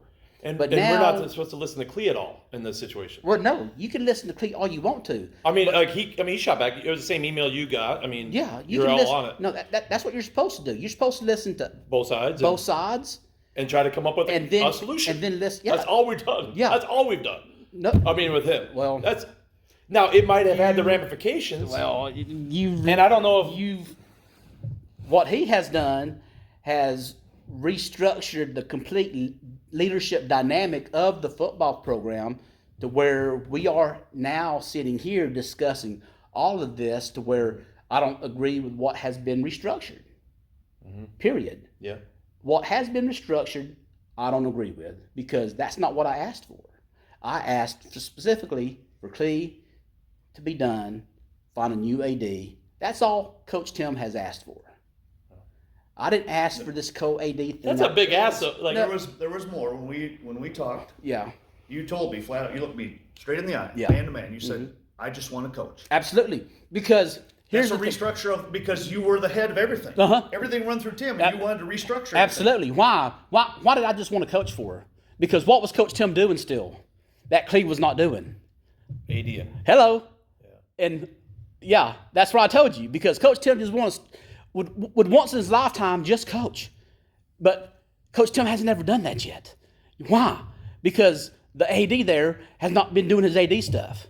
And that's what I wanted you to understand. I heard that. I listened to you. But that didn't say, let's just blow up the whole leadership thing. It just meant to say, hey, let's get somebody in there who can actually be an AD and do his AD and do the AD job. And therefore we can start pushing things along and having the AD, the coach, and let the parent pride do their parent pride thing. So you And feel like still it's keep been the blown up. same Just let me summarize a little bit so I can understand. Where you feel like it was blown up because not only did we bring in, we didn't get rid of Clee obviously, but like in that decision, but also bringing in this other lady who then came and communicated, and maybe it was because we didn't do a good enough. We probably, I'm not trying to throw you under the bus, but Well, that's fine. looking backwards, maybe we should have brought you in on that roles and responsibilities meeting, Would have been nice. and I can admit to that. I'll take that as chair. I'll take that on my shoulders. Like, that could have probably happened. We could have talked through that a little bit better. But then, because of her communication, her relationship, that's blowing up this whole part of the piece. Is that what you're saying? Like, Absolutely. because the only difference I see was like we're taking some duties that you don't want, moving them into this group, these two people, but yet then there's some obviously turmoil here because of what her position was and how that was all communicated. Absolutely. Obviously. Because what's happening is that not only does Devon get the responsibilities of AD, but she also gets to keep her responsibilities of the parent pride, but then some. Why? That has yet to be defined. I mean, can we not And define she's the been parent explicitly private? instructed that she can't do that. Well, Why? And nobody. You're not confident that's going to happen. no. There's no belief there. No. There's no belief. Oh no, because I know how she is. Yeah.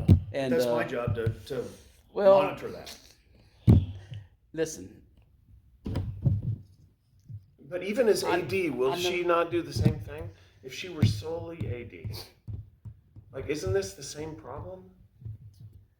You just know things will get done.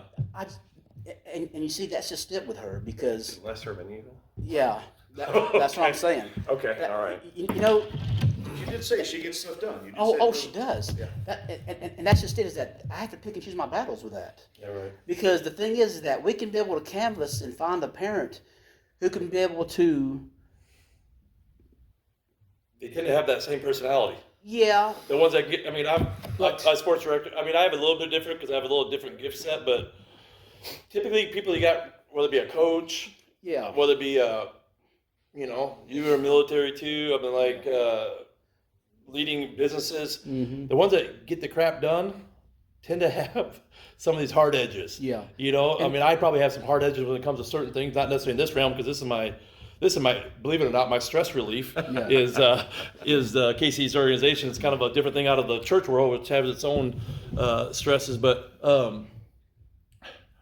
so if you canvas and found another parent, most likely the mix that they're going to have to be able to get the crap done when they get done, they're also probably going to have a little bit of a edge. And what you're saying, you're willing to deal with that edge with her to a degree when it comes to this athletic director, not necessarily how it's into the parent pride. Is that what you're saying? yeah. Because here's the thing, and if I was initially included in this whole whatever was done with the roles and responsibilities, we could have hashed this out at the beginning. And You were there. That was the media. No. You didn't see it as that way. yeah, I mean, I didn't see it as that way because That was an There's too example. much done prior, is what you're It saying. was an Oh, yeah. example document. There was- just as an idea, a Yeah. rough outline. Yeah. And then immediately it it was was- not well received, and It was- you didn't it participate. wasn't in the because meeting. yeah, it was not well received at all because it was like, well, who made this up?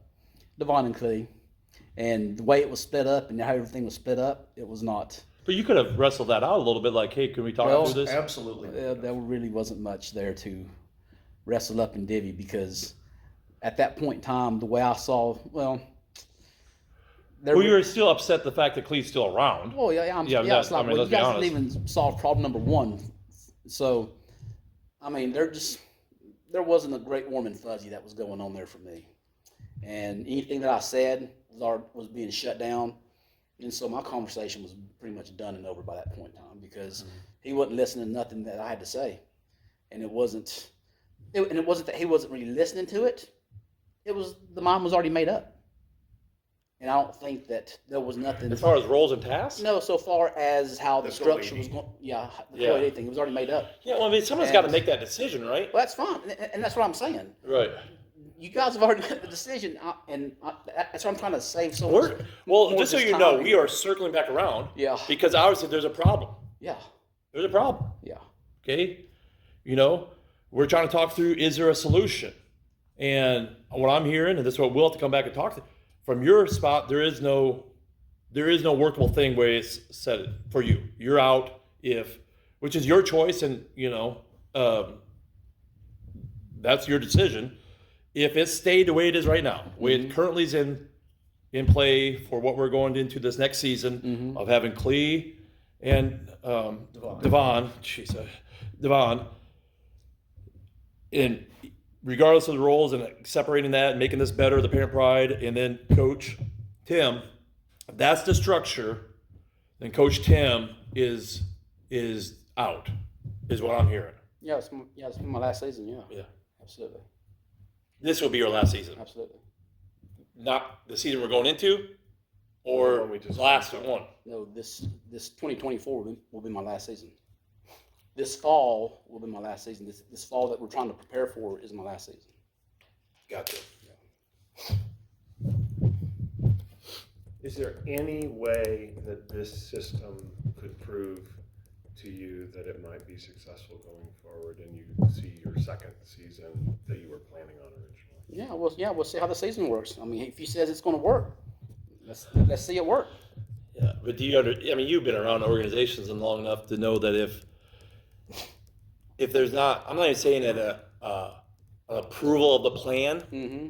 but at least agreeableness in everybody, whether it be with the parent pride group, with you and all this, Listen, to try to make I it want work. to do my job. Right. That's on that piece of paper. I want to do my job as the coach. That's all I've been instructed to do is to coach. Mhm. Now, I'm going to hold everybody's feet to the fire, like I told him, Yeah. that if Clee doesn't do what he's supposed to do, He won't make the season. He's- That's what will happen. he's getting an email from me. Every single time he doesn't do something Yeah. he's supposed to do, he's getting And an if, email. and if that ends up being a pattern, And- there's not like a long leash on this Yeah. thing. I mean, there's already been a long leash. And the parent pride thing, I can't fix that. Yeah. I can't convince these moms to come back because they're not working with Devon because she's already burnt those bridges. Yeah. There's nothing I can Say say. you're saying I'm not reserving that voice. My voice is just Yeah, That was, I going to can't. be a casualty whether she was the AD or not. That was the. Well, I hear what you're no, saying there. I think it would have been fine if she. Well, like I said, the way it was done was not the right route for it to take. Right. And if she would have been more,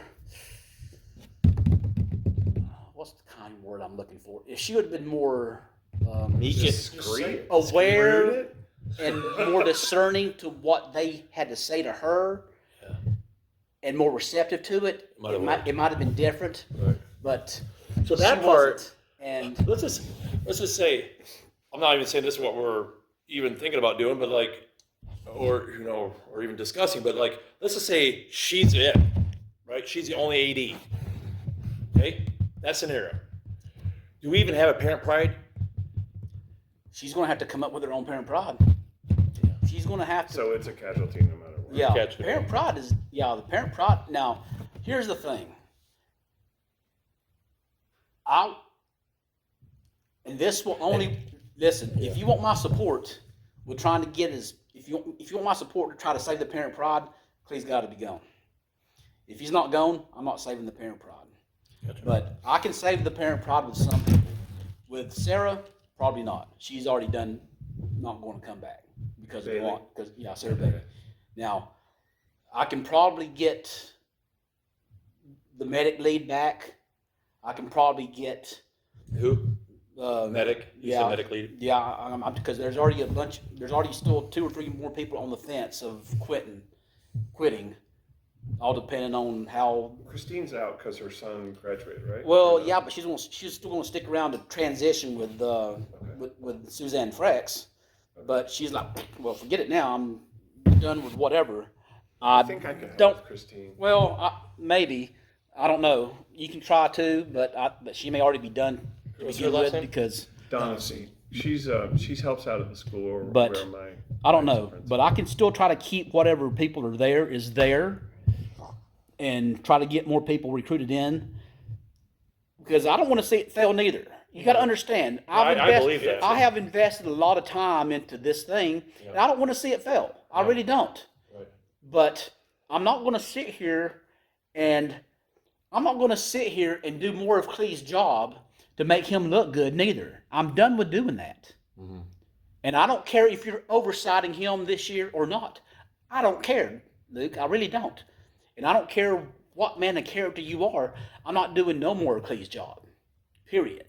I've done that for Okay, so 8 let's years. get- I don't and want I'm- you to do any of Clee's job. I'm not going to. Period. That's the reason I'm Great telling agreement. you that Yeah. I'm telling you that whatever information you're looking for me that he's supposed to get back, you're not getting that, because I want you to understand that we're going to let him make the decisions that he's going to make. And we're going to let him roll with what he's going to roll with. Okay, so give me the specific example. Are you talking about the locks on the Connex? No, I'm talking about with everything. I'm talking about with everything, how the season's supposed to be planned, everything that he's supposed to do, that the responsibilities that he's taken back from me. How do we do that? Because I've tasked them with keeping you in the loop on everything, Well, and now you don't want because here's to know about because it, or? no because here's the thing. And I want you to understand this, Umbrella, understand this, okay? If you want to see Cleve for what he truly is, you have to let him function in Cleve's world. If you have me to continuously feed him timelines and feed him how things are supposed to be done, then you're not letting him function in Cleve's world. You're letting him function in my world. And you're letting him function in my timeline. And you're letting him do what I'm doing still. And therefore, you don't get to see him for who he truly is. You're seeing him still doing what I do. Okay, so maybe that's where we bridge the gap. I don't want Clee to be Clee. Well, I want Clee to be more like you. you're not going to get that. That's Sir, what I'm going to get out of Clee, or Clee's going to be gone. no, you don't. That's what you're not understanding. Well- if Clee doesn't act more like you, Clee is gone. You're not, and you're not going to get that Then because he's going to be gone. well, that's what I want you to understand, Luke. Is that in order for him to be more like me, which he never will, because that's what this 8-year project has been, is that I've given him, and I will send you the emails and the messages. You and don't everything. need to. I mean, I dude, think We're in the I year have, now. Yeah, we don't want to listen, rehash the past. I have Somewhat aware of all I this. have tried to groom him so many years of saying, listen, dude, this is the timeline for this, and you need to, and you. I've fed him so much information to make sure that he gets it done. That he just does again. He just doesn't get it. Yeah. He doesn't get it. That's the reason I'm at the point where I'm at, to where I'm telling you, I'm done with it. Yeah. I want you to understand the level of doneness that I'm at. This is the level of doneness where I'm at. I'm not. That's why I'm not even willing to compromise and work with your plan, because I'm done with so it. Luke, let us back up. Do you feel like you knew that's where he was at going into this process? Because that email, absolutely. Yeah. I mean that I just can't sit here and continuously bottle feed him like I've done, So and that I'm not was going what- to. So I took that on as my project. Clee was going to be my project. Yeah. And to try to take that off of Tim. So this is the decision. I wanted Clee to be able to. Tim and Clee kind of took this thing over where it was, and they grew it into a thing. Right. Clee, and I've never shied away from this. He became more and more deficient in his role as the years progressed. Yeah. Well, and as it grew, like the responsibility grew. Yeah. Right, you go there for Friday Night Lights now. Yeah. It's a lot different than That's when what my I'm boys trying. played Yeah, 5 years ago. that's what I want you got to So understand. that job has grown. Yeah. So it was not my intention. I wanted Clee to kind of finish it out and give him a year where he could give the information of what he knew, what the little bit that he did, to somebody different, like a Devon, and then maybe Clee would work his way out. Yes, sir. That's what I was A looking transition for. year, Yes, sir. potentially. It That's was what the I was last looking chance for. or transition Yes, year. sir. That's what I was looking for. I was looking for that to be to where we find somebody to be the AD, and he now, in turn with me, we pass that on to whoever that person is, and that was it. That's the reason I said that we get a still give him. compromise here then? That's on the that? reason I said that we still give him the pomps and circumstances that he deserves. We give him his little plaque and say thank you, and then you're done after it's done. Can we? So I could very well get to that point, like at the end of the season, be like, Clee, it didn't work out. Or do we go And into you're it? done. Or do we Can go we into do it? that? Hey, we're going to do 1 year. And I was trying to give him a chance, but if we need to pre-decide that that's where it's going to If- go, for you, if that keeps you here, we are trying to hear you more than maybe you feel like you. We hear. We are really are. I'm here to listen. I want I'm here to throw and this think on the through table. problems. Like I made a decision. Yeah. That's all on me. At the last meeting, I took full responsibility. So if anybody wants to yell at anybody, yell at me. Did I not say Yes, that? you did. Full responsibility. Yep. I am not trying to make a decision that's going to fail. That has never been my intention with football, with anything in the organization that I've ever done. I want my decision to succeed. But if we need to kind of work him out in this next season, I'd compromise with that. Like this will be he doesn't know it yet, but this will be his final season.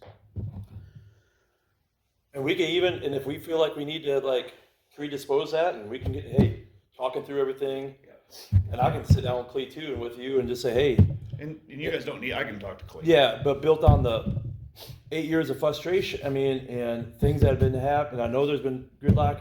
I was hoping that We want a different person. I know your kind of thoughts were like, he probably isn't a.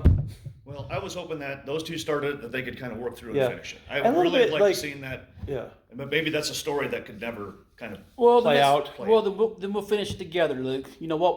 We'll make it both of our last seasons because here's the thing. I don't.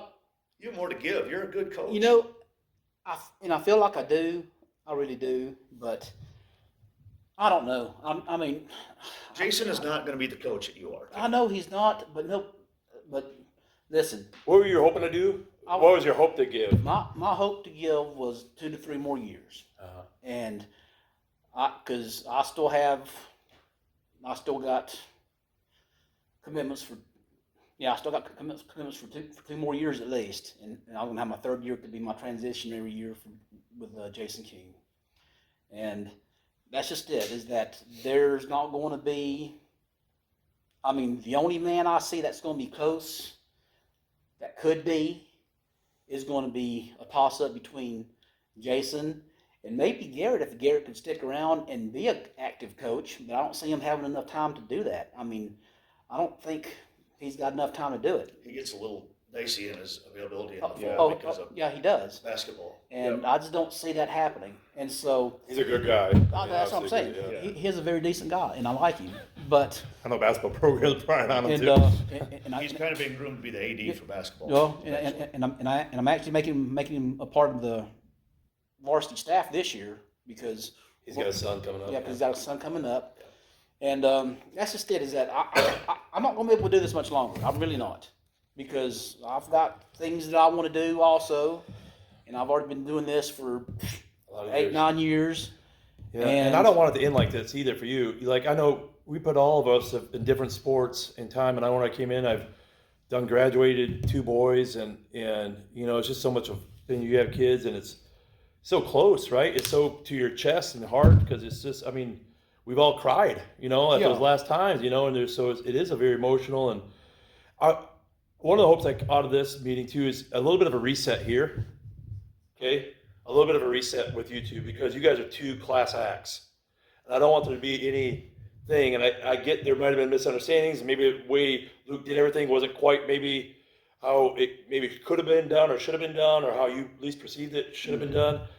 But I just would hate for an organization like this, and for, you know, because he's only talked good about you in a sense of that, you know, I would like a little bit of reset to happen between the 2 of you guys, just on a personal level. And then let's take a spot, come back, and talk through it a little bit. Where would you be comfortable if either, I think it probably needs to be a preseason thing with Clee. I can talk with him this week. That's fine. You know, like, hey, It's a transition year. transition year for you. We've all got the agreement. We've had some thoughts on here as we gathered more information. The board's gotten involved. Here's what we're, you know, and I'm not saying this is what we're going to do. I'm thinking out loud a little bit here. Transition. So everything you know of and can do, and whatever it is that you have information on, which we can all agree that's probably limited based on what you've been all doing. And you're also helping her. She's going to be the AD right now. I think that's our person, right? Like, I don't know yet. Devon? I may make a change next year. If Yeah. she doesn't pan out, then she's not. Yeah, then we can figure out who needs to be there. But like, So I want to clear the air too. Have you been ignoring my communication? No, I actually have you blocked on my text message and calling, because the only way you can contact me is through email. You are blocked on my calling, so I don't got nothing. That if you've been texting me or calling me, I don't got none of that. Is there a reason for that? Yeah, because again, I go by. I want you to understand who I am. Okay, trust is a very big thing with me, and when you break my trust, it's very hard to get it back from me. And I would say that there's not a very big line of people who I trust. It really isn't.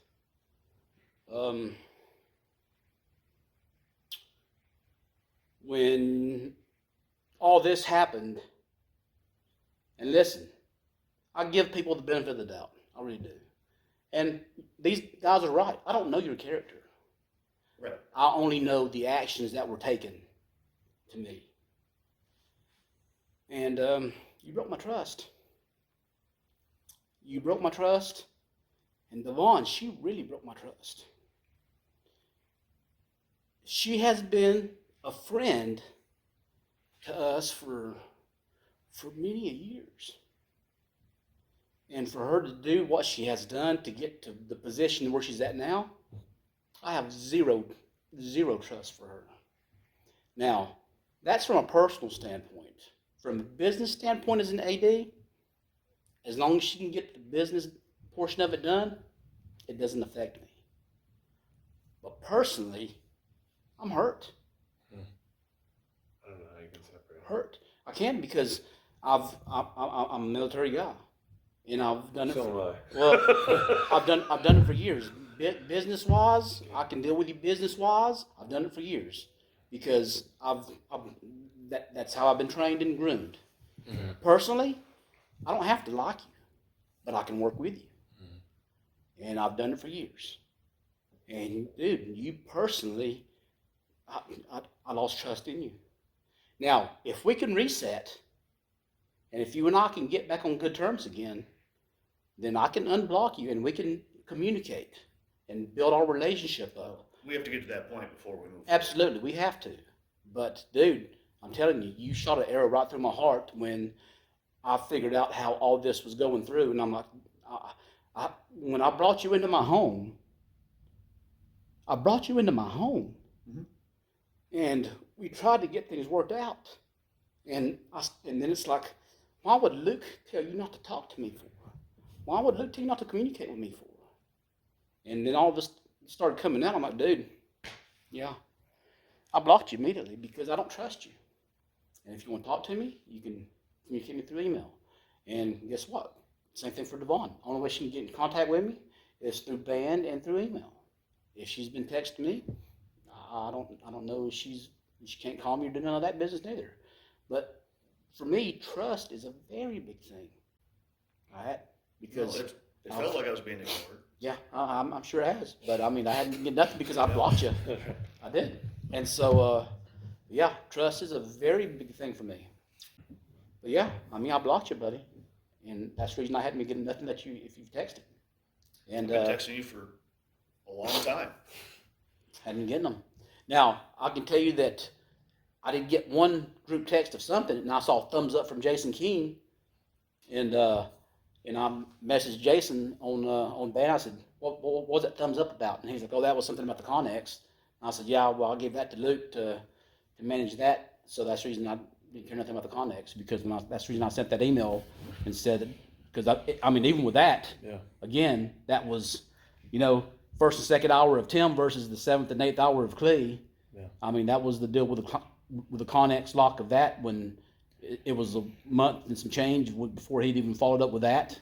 And So I'm just telling you, it's not. I that appreciate you guys being candid with each other, because that's how things get reset. Well, I mean, I've wanted to have a relationship with you the whole time. I'm here to advocate for you and help you in your role. That's what I'm here for. Well, at the beginning, I trusted you, buddy. I really did.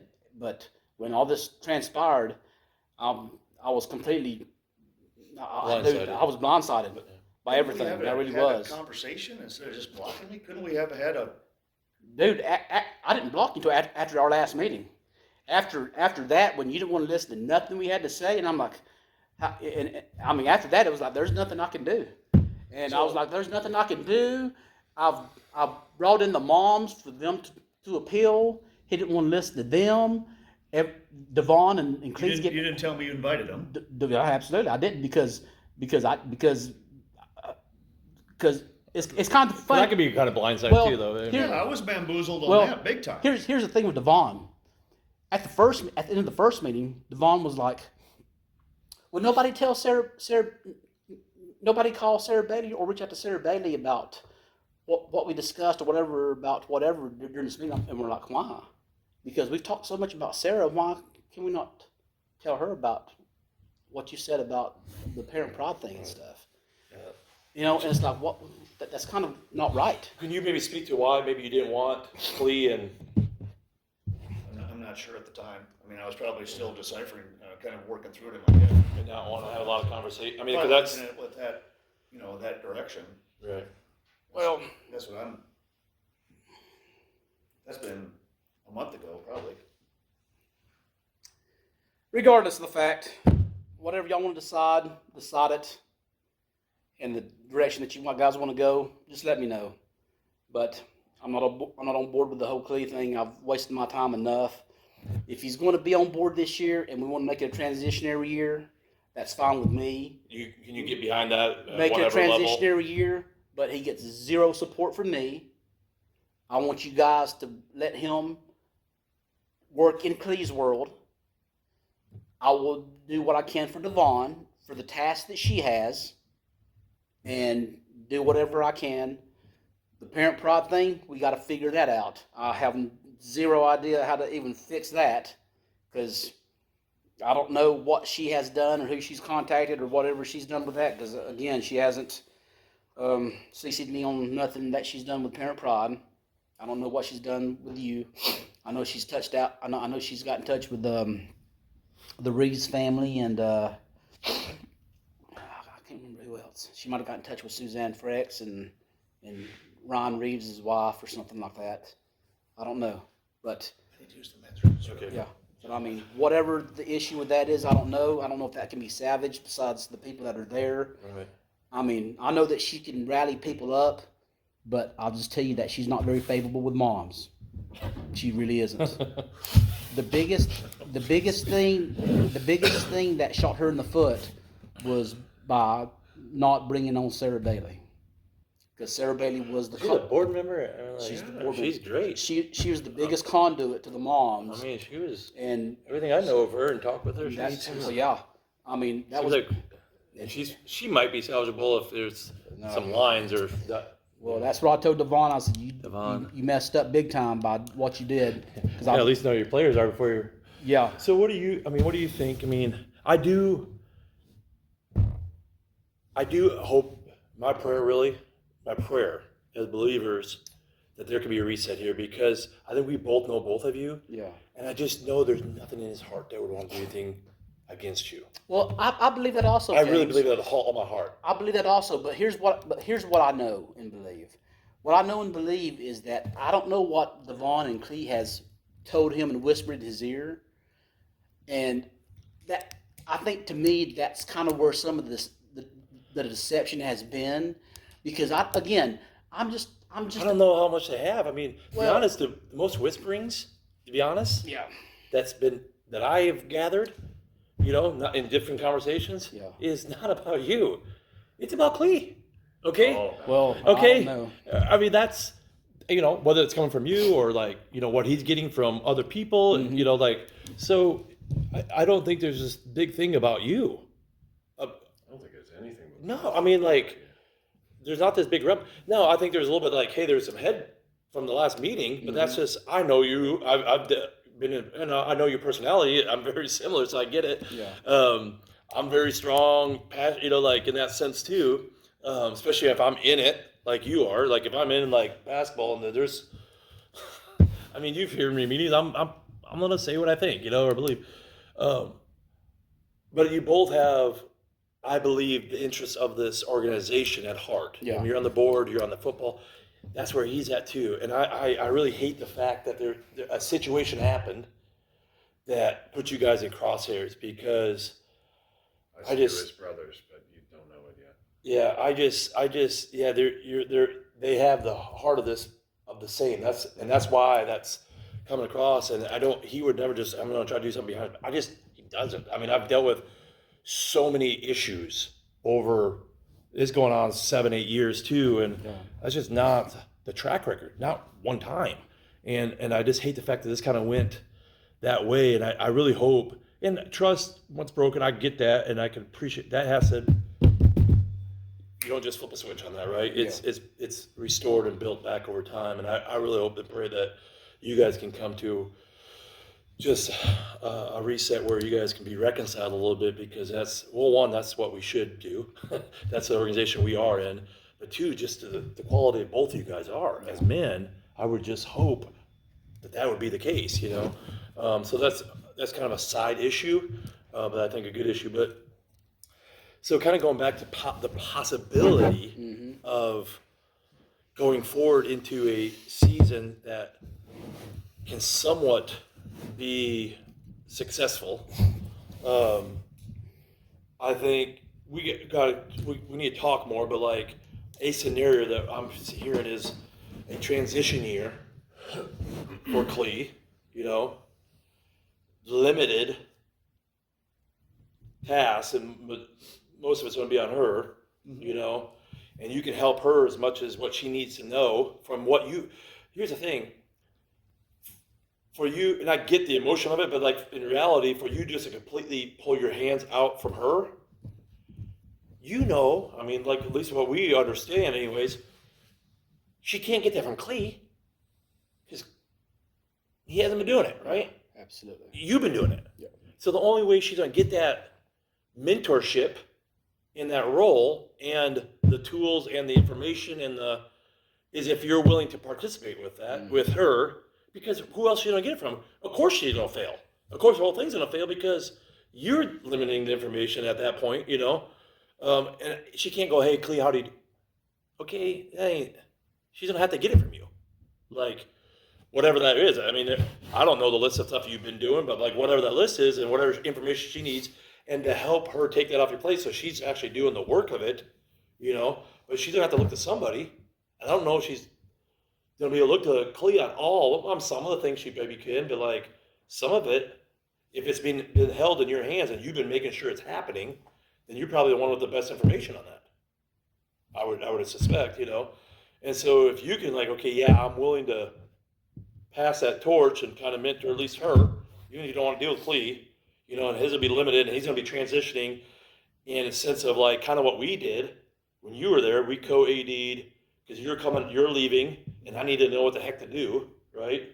And so we did that, and then you fell away. That person was the AD, and you know you march on to the future, and then you can finish out if you want to. I mean, this is all a want to thing. I mean, like Yeah, we're all just 1 year out, life can change an awful lot. But yeah. to I mean, be- anything but can to change be in a year, open like to right. it, I mean, all of us. So like, if I get called to go preach and be somewhere in another state, you know, next week, well, I'm out of this organization, right? I mean, like things can change, obviously, but So I've got a list of what we think Devon can do, and a list of what we think Clee can do.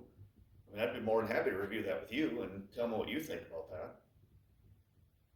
Well, I think we all need to sit together and go over the list again, because here's the thing: the list that we have that do you think that's best to have Clee and her in the room? absolutely, Okay. because I want them to understand that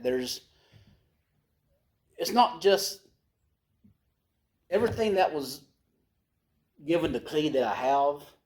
There's so much more logistics that's Yeah. involved with that. Right. Thinking on your toes. On and, like, paper, oh yeah, you just Yeah. shuffle it over. That's great, but it's not that simple and Right. and easy. I would agree with that. And if Devon is going to take over a lot of what that is, dude, I'm telling you, there's a lot of stuff that should have happened last month Yeah. that has not So happened we need yet. to go double speed. it And sounds like, there's, I'm telling you, there's things. Now, granted, there's my timeline, but my timeline works because everything is done before we even start conditioning and the camps happen. Hey, Everything is already done.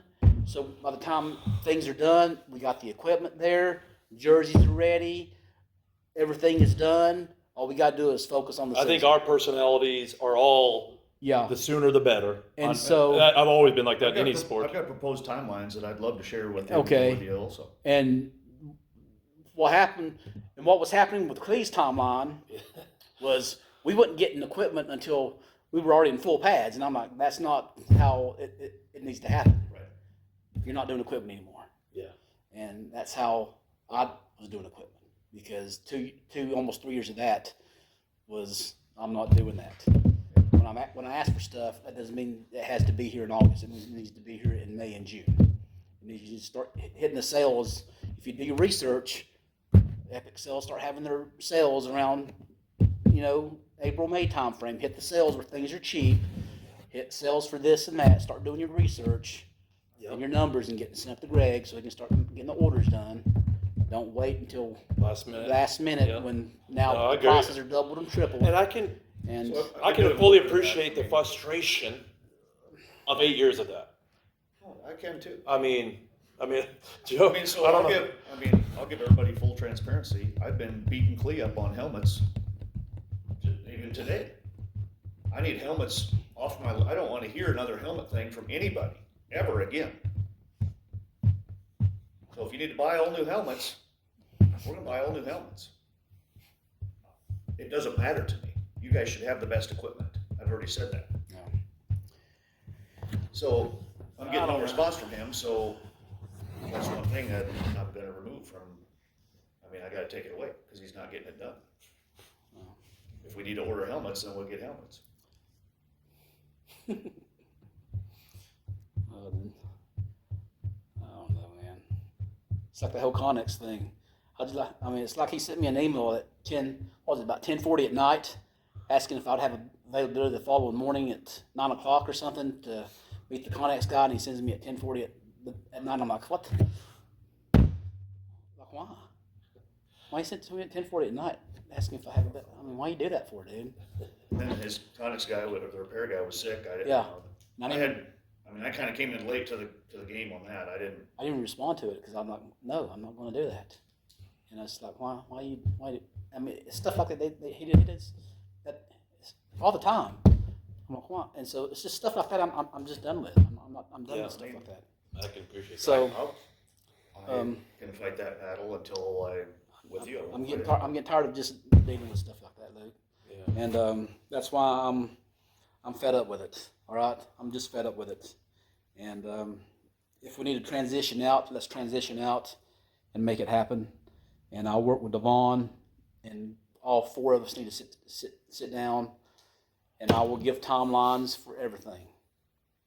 And Devon can take the timelines and do, because there's a lot of people that need to be contacted, a lot of emails that need to be sent out.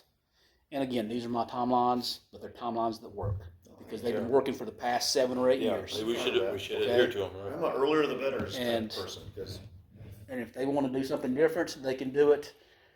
But I'm not here to be difficult. I'm really not.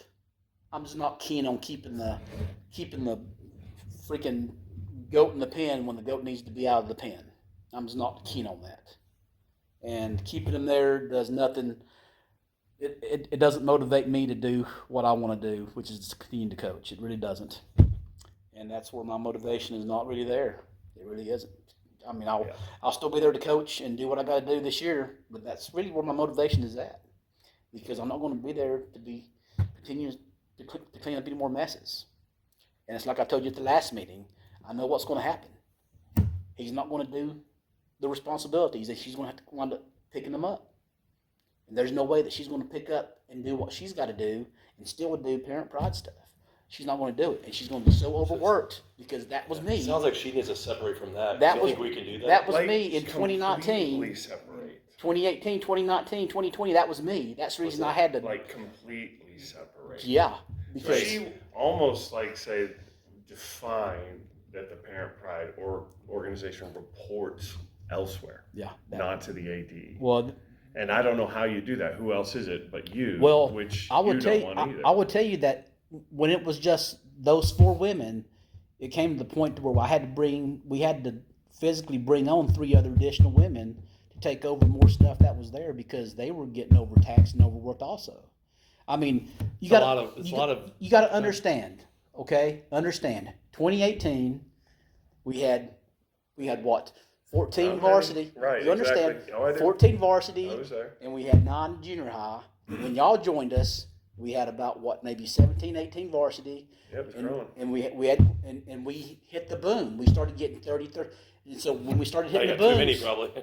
when we started hitting the booms, It's a we had to get more manpower to help fulfill the need of the booms, and we're still growing.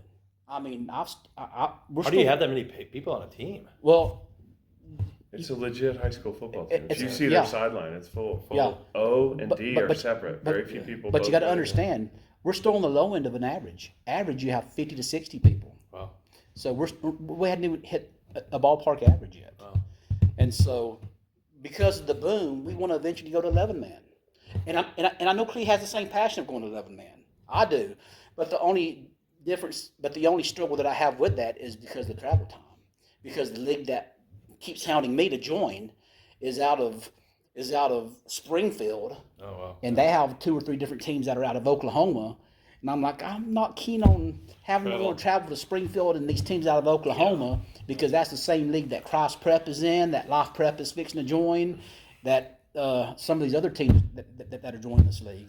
And I'm like, those are pretty big travel places. Yeah. And the parents are even You guess you griping really about going to Wichita still. Yeah, They're still yeah, griping right, about right. that. And I'm like, they're not. I know we what do had they to have? really think through some of those decisions in basketball too Yeah. when you start traveling everywhere, and so they'll do a couple, but And so that's the reason I'm still not keen on the 11 man because until we get into the 40s first, we have to have. I think into that's the 40s. information, like, going forward, like, even say, if this is Clee's last, we need to have someone like you that can speak to that. Like, I ain't gonna have a clue on this level, of why we shouldn't go to 11 man. Well, If someone brings it up, or if we go to 11 man, we can't go to that particular, well, that I and mean, transition that, and at least to get that into the next coach. well, that's the information that I've been trying to. I mean, because Cleve was chomping at the bits trying to go 11 man this year. I'm like, dude, we don't got the power to support that yet. Yeah. I'm like, we're barely into the 30s. This last year, you mean, or this coming year? No, yeah, I'm like, yeah, we're barely into the 30s yet. Yeah, right. And I said, we don't got the kids to support that with the number of injuries that we had last year. Yeah, right. If we went 11 man last year and we had all those injuries, dude, we would have been struggling. We wouldn't have even had enough to field a proper team, probably. Right. And I'm like, we don't have enough manpower yet. We need to be into the mid 40s to have 11 man to be sustainable. And it needs to be, and I told him sustainable means you have to be consistent for at least 2 years. Let's be into the high 30s, low 40s for 2 years, sustainable. And then that means that we have enough kids in the program. And that means really the junior high needs to have 30s to 40s also. Yep. Yeah. And that means we have enough backfill. And if we have backfill, we're sustainable. Yeah. If we don't, then we can't support that. Yeah. And I said, I would love to go to 11 man. He's like, well, we keep losing kids. I mean, no, we're not. We don't lose kids to Cross Prep. Right. Dude, we had 2 kids from Cross Prep come to us last year. Right. We haven't lost a kid, and we may lose one kid to Cross Prep this year, and that's it. So it's not that we're losing kids to Cross Prep. We lose kids to them as much as they come to us. Why do they come to us for, you think? Yeah. And he couldn't answer that. And I said, well, I'll tell you why. And it's because they come because they want to be coached by me. Because even Tommy Whitman, I asked his mom, how'd you guys hear about us? Well, because they kept telling us about you. And they had issues with, I don't know what the kids were doing over there on their away bus trips, but they were doing some stuff that the parents didn't like. Yeah, right. And they wanted him to be, and that was the same thing with Jonesy's family that came to us from Cross Prep. And that was the same thing with Mathis Collins' family that came from Cross Prep. The football, they don't have some of the stipulations on their players like we do in basketball. Like, Nowhere near. yeah, so Nowhere near. it's easier to get recruit Yeah. from. Yeah. We deal with such a Yeah. harsh eligibility issues, so that's great. Yep. Where do we go from here? Well, like I said, if you're keen on the transitionary year, Does that seem like a compromise to you at least? that is a compromise for me.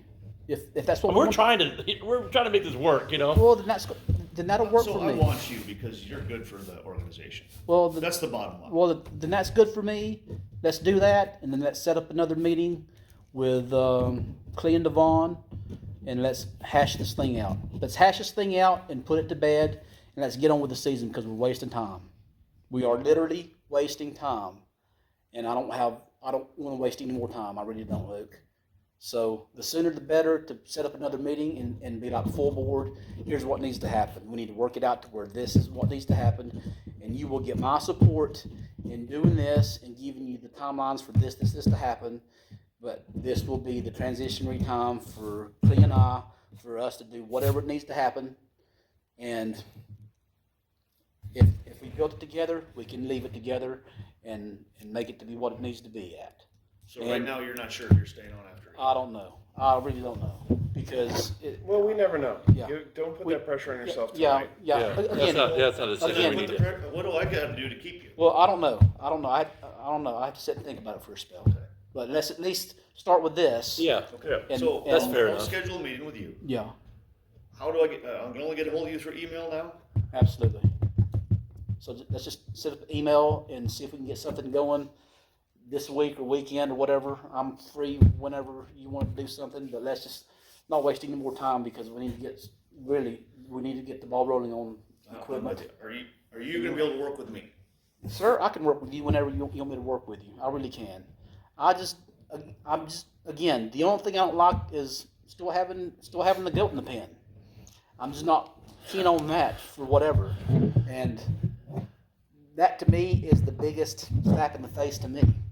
Because, so that decision, that's what I'm trying to, because I know you enough, I'm trying to figure out where this is stemming from, and it's somewhat obvious, but like, when that decision, we didn't just get him out just like that. That's what kind of is creating this. And I'm not saying that's necessarily a negative on you. I'm just saying that's where a lot of this is coming from. And Well, besides some of the way this is communicated, obviously too. I think that was one, and two was the way it all came together. Yeah. I think for me the biggest portion was the way it all came together, and it was like, well, I think how the whole Clea and Devon making up the roles and responsibilities thing was done, and I kind of read between the lines. I really did. I read between the lines, and it wasn't a very good picture that was painted to me.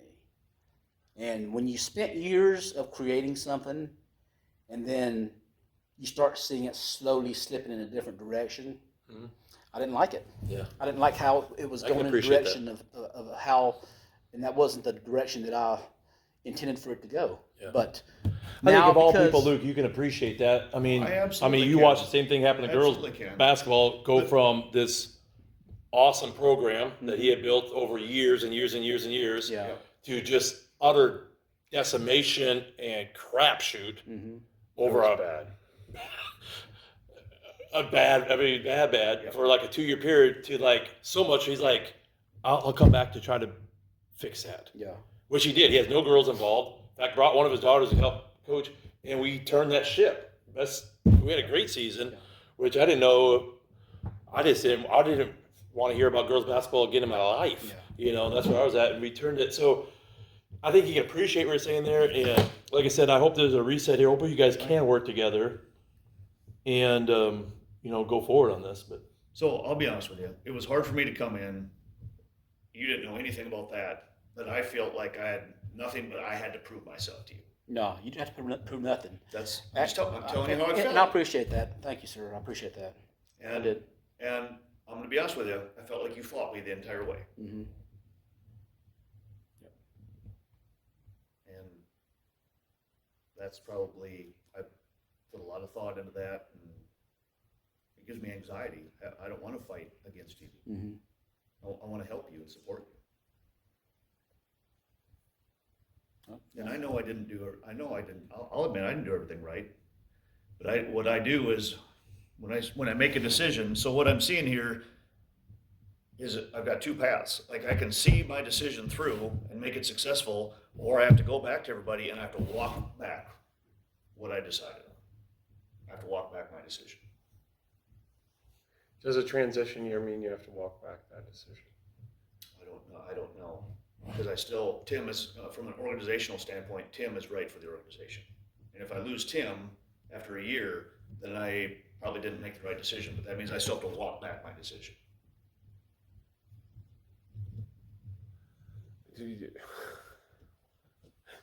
I hate to even introduce this, and this is one for another time, but I'm really concerned about Devon and about the parents this is just totally mean, ancillary, but if Devon is toxic, we got another issue. It's just a year out.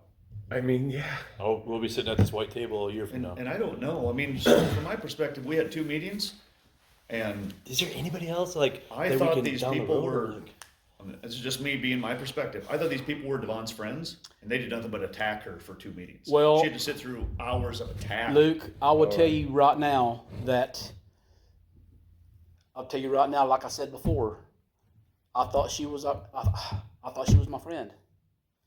When she left our house, when you came to our house that meeting, we were on very good terms. We were on great terms. But after we left that first meeting, when we all met after that, we were like, what the hockey sticks happened to Devon? Who was that person? I have never, and I'm telling you, we have been together since this journey ever started, since the whole 2016, for years.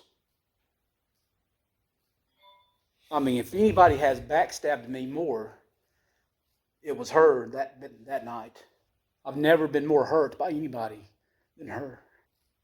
And she left feeling hurt too. Yeah. She probably cried every night till that next meeting that we had. I don't know, but I've never felt more hurt and betrayed by her, and it stemmed from me texting her. And I'm like, why can you not have a conversation with me for? And when we left that meeting, I still have not had a single conversation with her at all since this whole thing started. I really haven't. And does she have a kid in the program? yeah, she does. What grade? He is still junior high, so he'll young. be a 7th grader. That's the reason I'm saying they still got skin in the game. I don't, Yeah. and so that's the reason I'm not inclined to say that they have to be out, because they still have kids who need to play. Yeah. And But them being out of leadership doesn't mean they can't, No. They can always make their choice what their kid wants to do. But yeah, we can't. but We can't make I've decisions never- based on that. no, but that's just it for me. Is that, Right. like I said, personal wise, my relationship with her is severed. Business wise, you see that, and that's kind of the difference between Clee and I and Devon and I. Personal wise with Clee, because even after the meetings and stuff with Clee and I, when we see each other out, we still chit chat and we still personal wise are chummy and talk to each other. But business wise, we don't get along. But with Devon and I personally, we're done. But from a business standpoint, we can get things done and make sure that things are done. So we're complete opposites. All the things that I've done for her and for her kids and for everything, I just don't see how all that could be thrown away by the way she did me in getting to where she wants to be at. That hurt me a lot. And she doesn't see that. And she doesn't want to own up to that. Fine. Business standpoint, I'll work with you. I'll give you whatever information you want to make sure that the program doesn't fail. But you're absolutely right, Joe. She has problems with parents. And her biggest thorn as of right now is Stacy Kazinchuk. Her and Stacy Kazinchuk are not very good friends right now, and that's probably going to be the biggest opposition that you will have, is her and Stacy Kazinchuk. And in fact, Stacy Kazinchuk came to 2 board meetings prior. She came to one of our board meetings before, and so they're not very good friends at all. In fact, Devon wrote her a pretty nasty letter about some stuff that Devon wasn't pleased about. I don't get all And, this, to be honest. Oh, I don't either, but it's just pure mom drama that Yeah. just. just in an organization that's supposedly Christian, I'll just be honest, I was frank with you, I don't get the level of drama on so many levels. I don't either. And I've seen it before, so I just don't, the ability to get over things, the ability for That's what scares me. Forgiveness I mean, and I'm this. scared about this parent pride thing, because I get the impression that it's the tail wagging the dog a lot. Well, it's not. It's just that. Because they're threatening, they're like, we're going to leave. If Tim gets kicked out, we're going to leave. Well, no. Here's the thing. I think if if the parent prod disbands, all that responsibility still goes to the AD. Yeah. AD would do the responsibilities because you got to understand that the parent That's a lot prod. of work. You show up on a Well, Friday, that's a lot of work. That's what I'm trying to say. That's Right. that's the reason that the parent prod was created was to help us. Yeah, was to I help think every offset organization, that. every sport has their volunteer Okay. team. You know. So yeah, so really in essence, all that responsibility will still go back to the AD to accomplish. But that was just but that's why the parent prod was created was to help offset that off of me, and it worked. I mean, having that structure worked to make everything flow. It does, except they want full autonomy to do whatever they want. Well, no, not to do whatever they want. Except they're under your leadership. No, they want autonomy off of without having. Well, let me put it to you in a way that you understand this. They want autonomy away from Devon. They don't want Devon to be in charge over them because of the way that they've treated them. Can they report to you for 1 year? I really don't want that. I know. Again, that's the I reason got I you. made But if the AD Sarah is doing to all be- AD stuff and you're just deciding snacks, But is Sarah willing, or is she out? She's not willing to be the director of that thing. Dude, I don't know what I don't know what it would take to bring her back because if Devon, again, Sorry, just throwing Devon stuff against the is. That's what I struggle with. The parents are deciding what, who they want and who they don't want. No, it's not that. It's just that. They're deciding who they want to work with or not work with. It Yeah. sounds like, Yeah, because again, when I was in charge of parent prod, I was the buffer, just because I was the buffer to help protect the moms that were involved with it from Devon. I was the buffer. She has a strong personality, obviously. Oh, It sounds yeah. like. Because what happened was that, and Devon's even said this, because Devon was like, well, I didn't know you was in charge of the parent prod, Tim. I'm like, what are you talking about? Everybody else knew that I was in charge of it. How did you Who not else in charge? would be? Yeah, well, how did you not know that I was in charge And of it? ultimately it comes down to And not strong leadership at the AD level for the last couple of years, Yeah. which always fills vacuums. I know from an organization standpoint, we don't really want the pattern. I get what they're carrying. Can you kind of appreciate, like, I'm not just looking at this one issue, I'm kind of looking at it across the board Yeah. from a big organization standpoint, like, where we just have parent groups all of a sudden starting to run everything. Yeah. I've watched in organizations that are primarily just basketball, volleyball, Yeah. like other homeschool.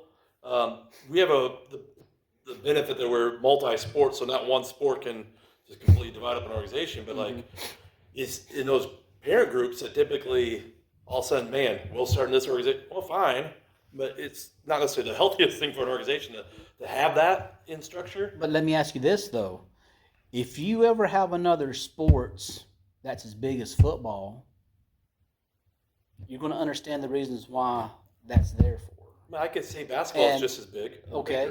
or bigger. We have a bigger budget and probably actually more Their kids. budget is $60,000. Well, it's not necessarily the money. Okay, let me ask you this. We play I'm not trying to compete with that. Okay, I think we don't we're want- both big programs. I'm just saying Yeah. though, the coordination of your home game. Would you say that compares to this? I mean, when was the last time you guys were at a football home game? Let me ask you that. I'm going to go for the first time this year. Yeah. Okay. When was the last time you was I at a haven't been one. Oh, okay. Well, and it's been a while since you've been to one. I was 2 this year. Yeah, you went to this year, okay.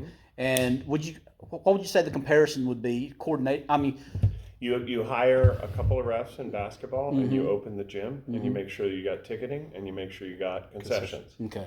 So that's the big thing. Yeah. No chain game. Yeah. No lights. No, I mean, it's You have a scoreboard. big deal. There's no argument Oh there yeah. at Okay. all. Yeah. It's a Right. Yeah. There's a lot of stuff with the football thing. Yeah, and we got scoreboard and stuff, and I ain't Yeah. trying to compete. The only Yeah. probably difference is Yeah. we play 45 games, Okay. 50 games in a season. Okay. So there's But I'm just a group saying. of kids that, I'm just that saying. part. Besides that, though, Yeah.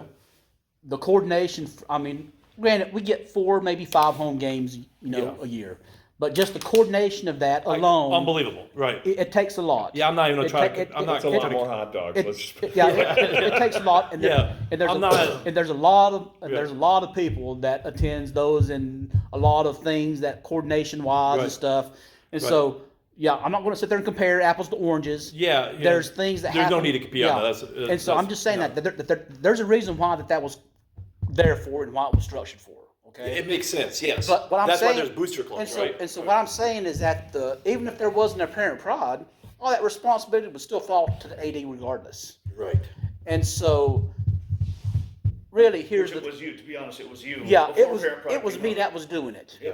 Okay, I was And you had to coach the game that day. okay. I was running the yeah. gates, but guess what? Coach Tim can't be at the gates collecting money. That's wild, man. And guess what? I was running concessions, but guess what? Coach can't be out there, flipping hot dogs and selling chips. All right, I got to be running the games. So again, there's got to be people who's got to run the No, volunteers. 100, yep. There's got to be people and so that's what the parent prod was doing. They were doing the ones that was getting that done, making sure that people was there to Yep. involve the scoreboards, doing the announcing, getting the chain games Yeah. done, taking care of all the. So if you So want it's to fair. call it the field and the administrative stuff, Yeah. they were in charge of doing all that So stuff. my take after being with you guys, Yeah. Parent Pride sprouted up in the overall deficiency of the AD. Bingo. Yep. And I've said that Bingo. before. Yeah. Yeah. And I think even if you have a very efficient AD, you're still going to need Still, you're gonna need support. you're going to need a volunteer crew. Even like in basketball, it's still a big thing because you got cleanup. Probably the number is half, let's say that, of Yeah. what you actually need. Yeah. But you need all those games. And the 80, I mean, I remember doing all the stuff, sweeping up and locking up late and all that. I mean, you're there for hours and, we have multiple So you games. don't know this, but in basketball, they want to move to an AD team. They don't want to have a single person. It's just too much for one person. Right. They want to move to the kind of what we're thinking about going for you guys, but it's just so much. Yeah. The scheduling And is. yours is your coordination. I'll give this to you. It's more. Your coordination on game day is more. The scheduling part of basketball is what Ryan was talking to me about and I told him, I said, it was a part-time, like 20 hours a week for like the amount of games. Because you're And it's a 6-month season. 6 months, well, you got the junior high, boys and girls, your 16U JV, boys and girls. You got all these and they're and you're trying to, it's a mess. Yeah. And so it's tough to land on one person that's not getting paid. I got you. But so I think regardless of the deficiency, now it really rose to prominence, and I think because of you'd always have a pride or the booster club or the parent pride, the authority that they're running in. We can't blame them for the authority they're running in because their authority they're running in is due to the lack of leadership or deficiency in the AD role. Yeah. And so now they're running, and so like they're running, taking care of. I'm just putting myself in the shoes of like a basketball situation Yeah. because that's my world. I'm running, and all of a sudden, I've been filling the gaps in for all these years as a parent group or whatever, doing all this stuff, and all of a sudden, like now you're going to tell me what to do? So let's say Devon or whoever, or even Clee, like we've been. holding this basketball team But at up. the same time, I get that, appreciate it. At the same time, is it of the best interest of our organization to have that in a group that has not been selected from a board, overall AD, sports director, coach? Not do the stuff. I'm not saying they should do all the stuff, but calling all the shots. Who should be coaching? Who should be our sports director? Who should be? I don't think they're necessarily doing all that. Don't do that. Now, if you want my perfect scenario of how it's supposed to work, here's the perfect scenario of how it's supposed to work. The AD does the AD stuff. The AD then delegates to their parent prod group Yep. of what they want them to do, which I think that parent prod still needs to handle the gates and concessions Yep. and still handle Field chain game. field chain game, all volunteer the stuff. volunteer stuff, period. Yeah. I think that's all that they should be involved with. I think Well, you think they'd be okay with that right now? I think they are because that's all they primarily doing. really do. Yeah. Okay. I think And I think to be fair, that's the plan. Yeah, that's There's re- no change to that. that's really the plan. I think the big deal right now is who the AD is. The reporting to. Absolutely. That's Because I was hoping they that's- could report to her. Yeah. Because they're not really. And now I'm just learning Yeah. that there's an issue with her. Yeah. And See, so like because that's crappy. Yeah, because the thing is that again, because of the way she was treating them when she was a part of the team, when she was Carried part over. of when she was part of the parent prod team, that roughness and the animosity that was there. Yeah.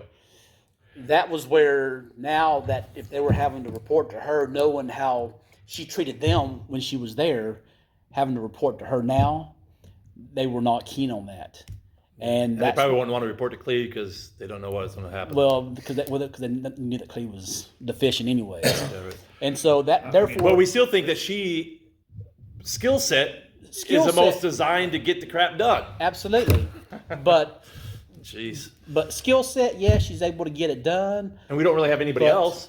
Yeah, and we don't. But that's kind of that's kind of the pickle that we're in is because of that. And if she wouldn't want to control everything, if Devon didn't want to control everything that Parent Pride was wanting to do, so far as them organizing the gates and the concessions and those kind of things, And let them organize. Let them Yeah. do it all. I think we can govern her that. I can't we? think that's kind of Yeah, that's the plan. I think that's kind of where they're at was that they're They're not kind of afraid of that's going to end up being the situation. absolutely Yeah. because that And fears are because that's the way she real or imagined, right? that's the way she was. Perception is reality. Yeah, that's the way she was doing it when she was a part of their team to begin with. Was she was trying to always tell them what to do and what not to do and how to do things and all that kind of stuff. And they're like, Okay. you know, who are you to tell us what to do? We're trying Yeah. to do things from our tabletop discussion. Yep. This is how we're supposed to do it. Yeah. And that's the reason they kept, formulated the term "stay in your lane," Devon, because Yeah. they want her to just do her job on the events. Let That didn't Sarah work. Okay. deal with the sales and the volunteer stuff, and let Christine deal with the concessions and stuff, and just let everybody stay in their own How little did lane. Christine take that? She's a pretty strong Dude, she's not. Yeah, you can ask her because she didn't like Devon being in her business of concessions. She's like, just get out of my. Okay, so I'm going to wrap this up now. This has been good. Hard maybe, but I still feel like we're at least coming to some kind of a close and solution. So here's where I see us moving forward. We'll end up having to have that conversation with Clee. Yep. Based on board and this discussion. And I think just as I'm hearing things, and nothing's new, but I don't think that's a long-term solution. I just don't think. I think we were going to see it. I think you had it in your gut. You're going to see that anyway, and then make that call. I was going to give it a year. Give it a chance. Give it a chance. Yeah. Give it a chance. But at the same time, and this helps kind of still honor the fact that he has given a lot of his time and energy for the last 10 years or 15 or gosh, I think we owe that, and we can transition this year, be a transition, and I don't know if the long-term solutions, Donovan, we'll see how this works this year. We'll have to play it out by year, and I hate to. Who's Donovan? The person I've been calling the whole time, I'm an idiot, but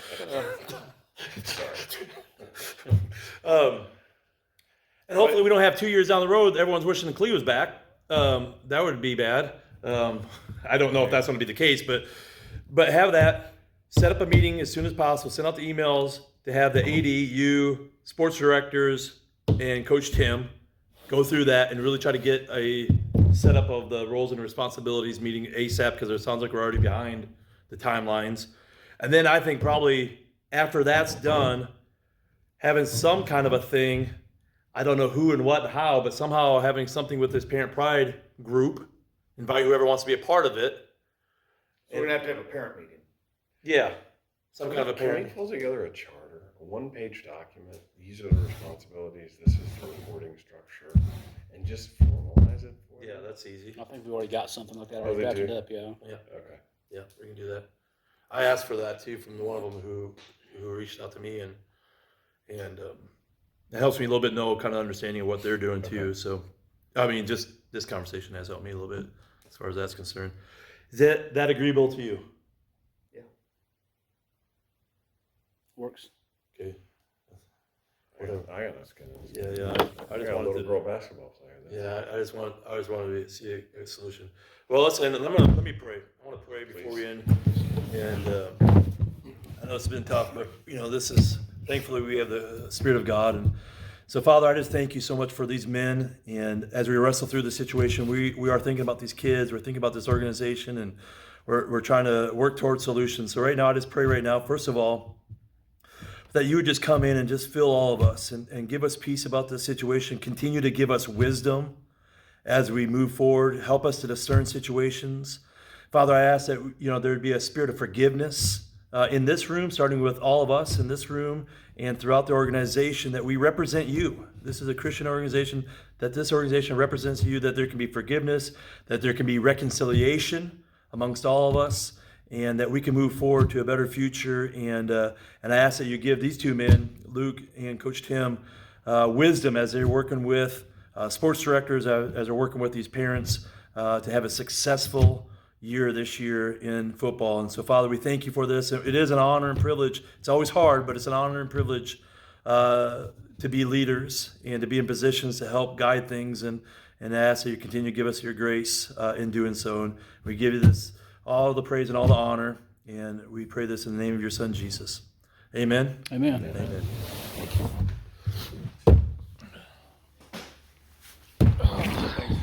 All right, appreciate it.